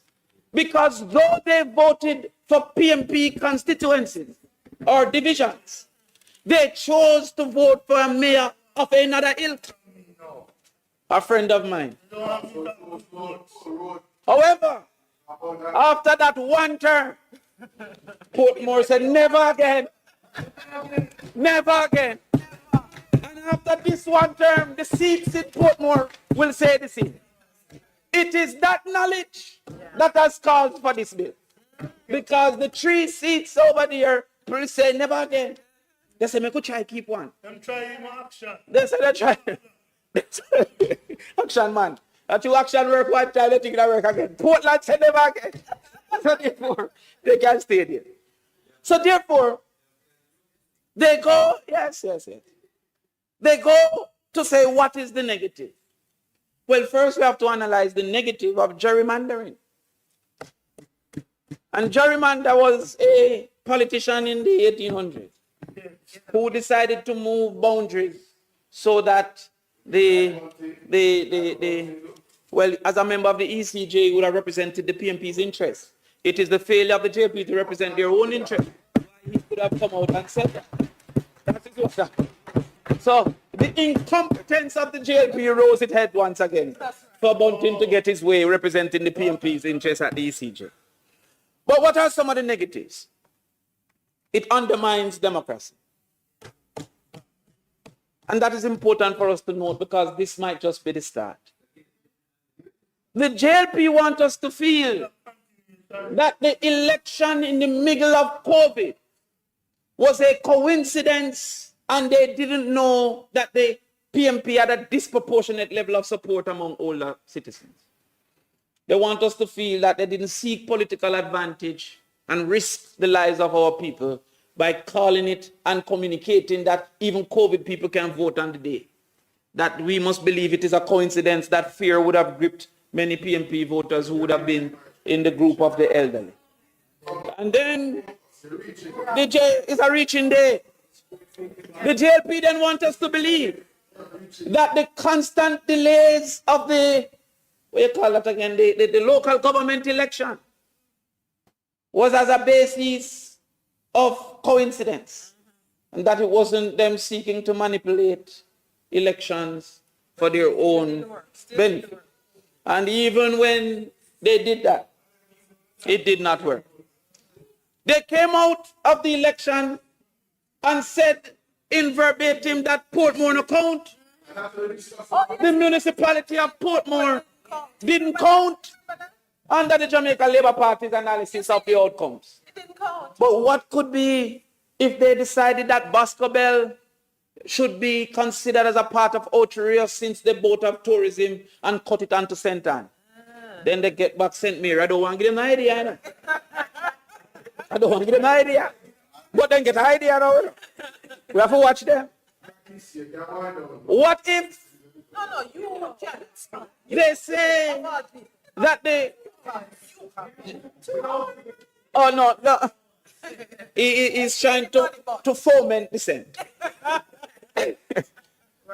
What if the JLP goes and tell Falmouth, you know, you're getting some hotels now. You should really be under Montego Bay. We're going to cut you and put you over St. James. Speaker's time has expired. He just began like 10 minutes ago. Mr. President, the Speaker's time having expired, might he be permitted to complete his presentation? Thank you very much. Wait, hold on.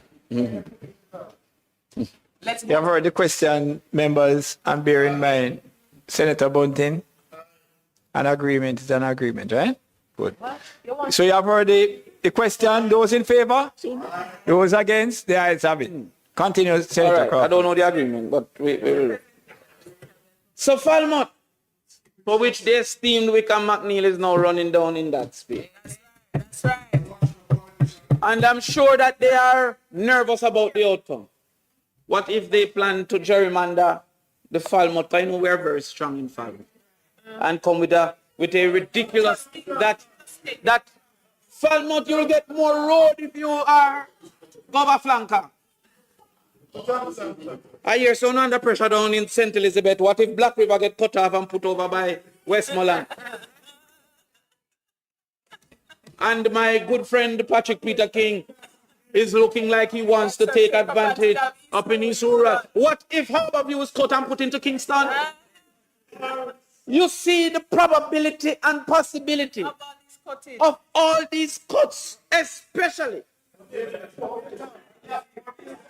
Yeah. I expect they will claim that since our enslavers did 14 parishes, they will not rest with one. They want 15 out of it. We're going to go 29 parishes when they're finished. And then, no. Well, I am following Warmington's lead. If Warmington lead is to be followed, then when he goes to speak in Trelawney, he will say, we will cut Falmouth and never again. When he goes speak in East Rural, he'll say, we'll cut Harborview and never again. When he goes speak in Western St. Mary, he said, we'll cut Boscobel. This is what was said by a person placed in authority in the Jamaica Labour Party. The one they rely on. So that is one of the negatives that may happen to Portmore. It creates uncompetitive elections. That's what you're trying to achieve. You want the public to believe that it is mere coincidence that this particular cut is net 800 PMP being removed from a particular seat that is supposed to be marginal. And then put in a PMP seat that is a stronghold for the People's National Party. They want us to believe that it doesn't create uncompetitive elections. It weakens political accountability. In fact, if there's any polarization of the people, it is corrected by both parties agreeing to go with whatever the referendum calls for. But for some reason, a referendum is not being considered. I heard my friend KC colleague say that we should make decisions. We the 63, or we the 3 million? Because the we cannot be reserved for just the parliamentarian. The will of the people. The people. And the we is not reserved in this Jamaica. That's out of many one people for just those who are descendants of slaves. It also must be considering those who are descendants of the Chinese who came as indentured servants and the Indians, the Europeans who came and invested. It must be a reflection of out of many. Therefore, a referendum is a true reflection of the motto of Jamaica, because the many will speak. That's right. But they want to reserve it You don't worry about to where a few will speak. you of all people. We say that the people of Portmore should be able to speak on their own behalf. At a time that we need for the collective working together. I hear that the party says going into this new wait a them coming out of Britain now and they no longer thing and they want to be fully independent and all of that. That they need a collective political cooperation. They say the king cannot tell them about a parish, but he can decipher the law. What level of madness? They say what can go so? That the arguments put forward for such a big move, for such historic, as they claim. You know what's next? They're going to say Portmore have 2 cities. They call it 2 capitals. They're going to put Back Road as one and say, that is historic. Never before have a parish have two capitals. We have done that. There's no benefit to that historic situation. Yeah.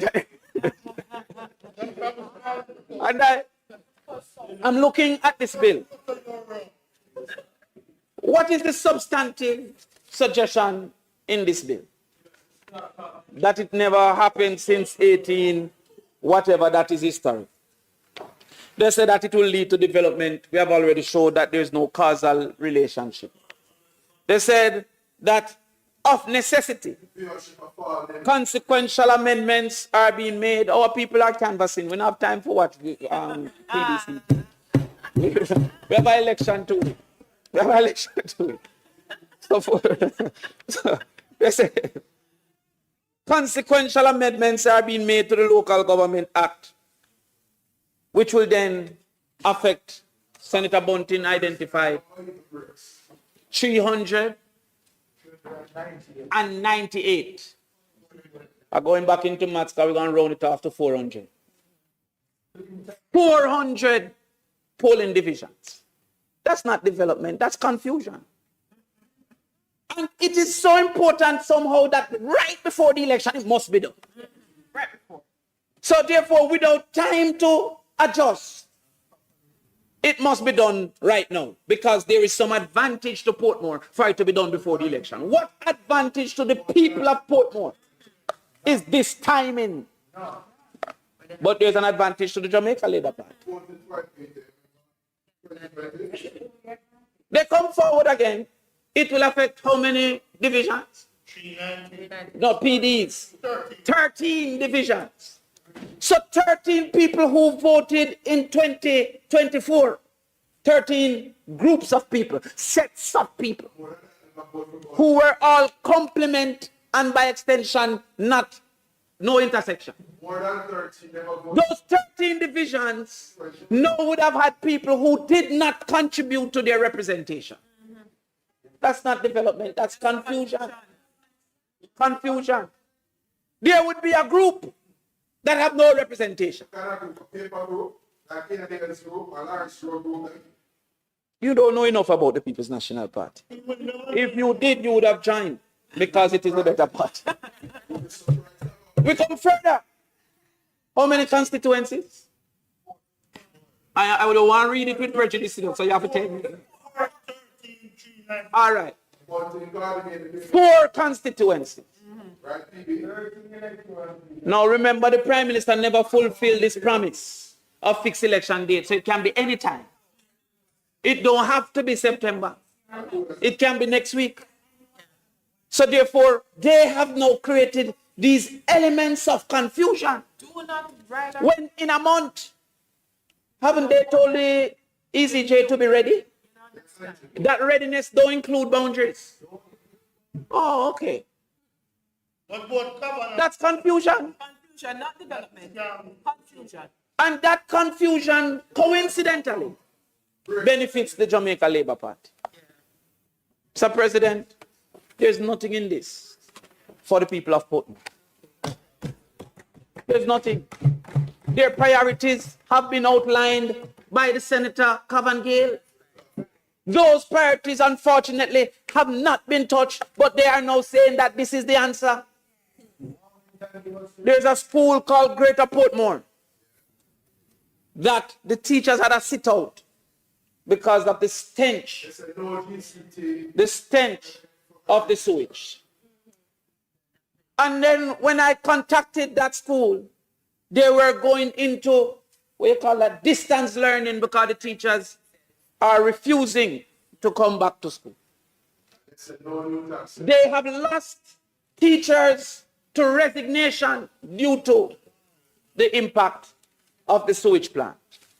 Instead of something coming to speak to that, Such an important thing. they said that there will be a parish. I want to know after today if that stench will be removed automatically by parish.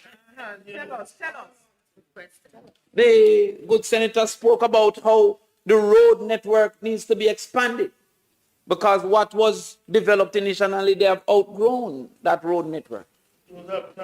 And that someone disrespected him, having not recognized that he's the eminent BITU specialist. No, but it's peer specialist over there. You know? Communication strategy specialist.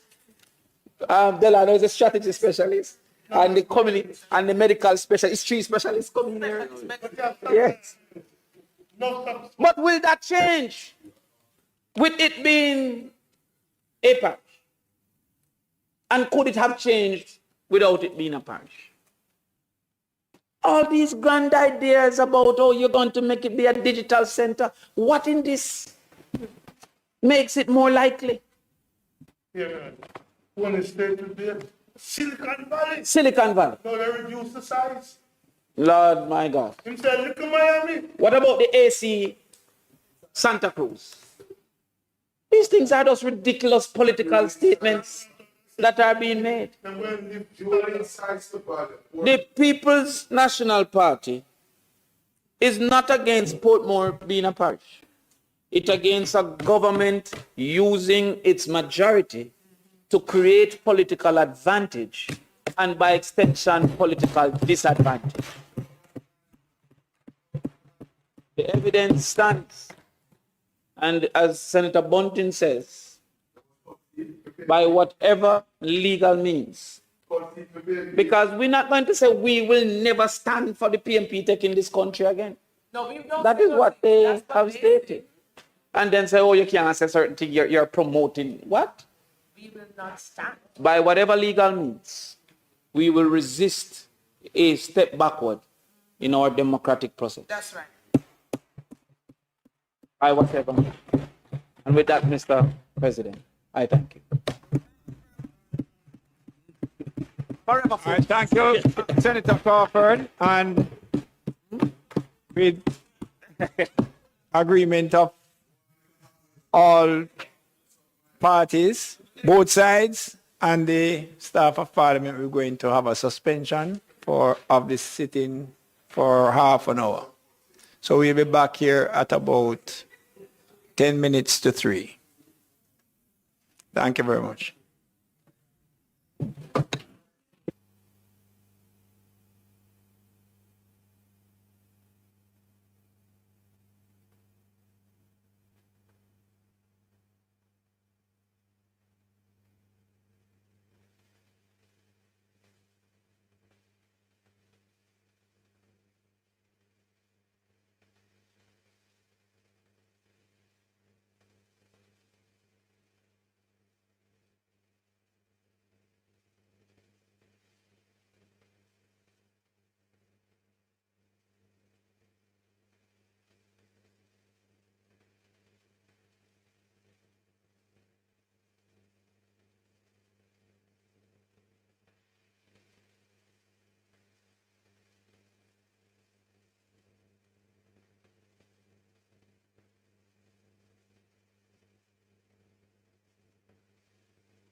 Pink eye running belly even flew.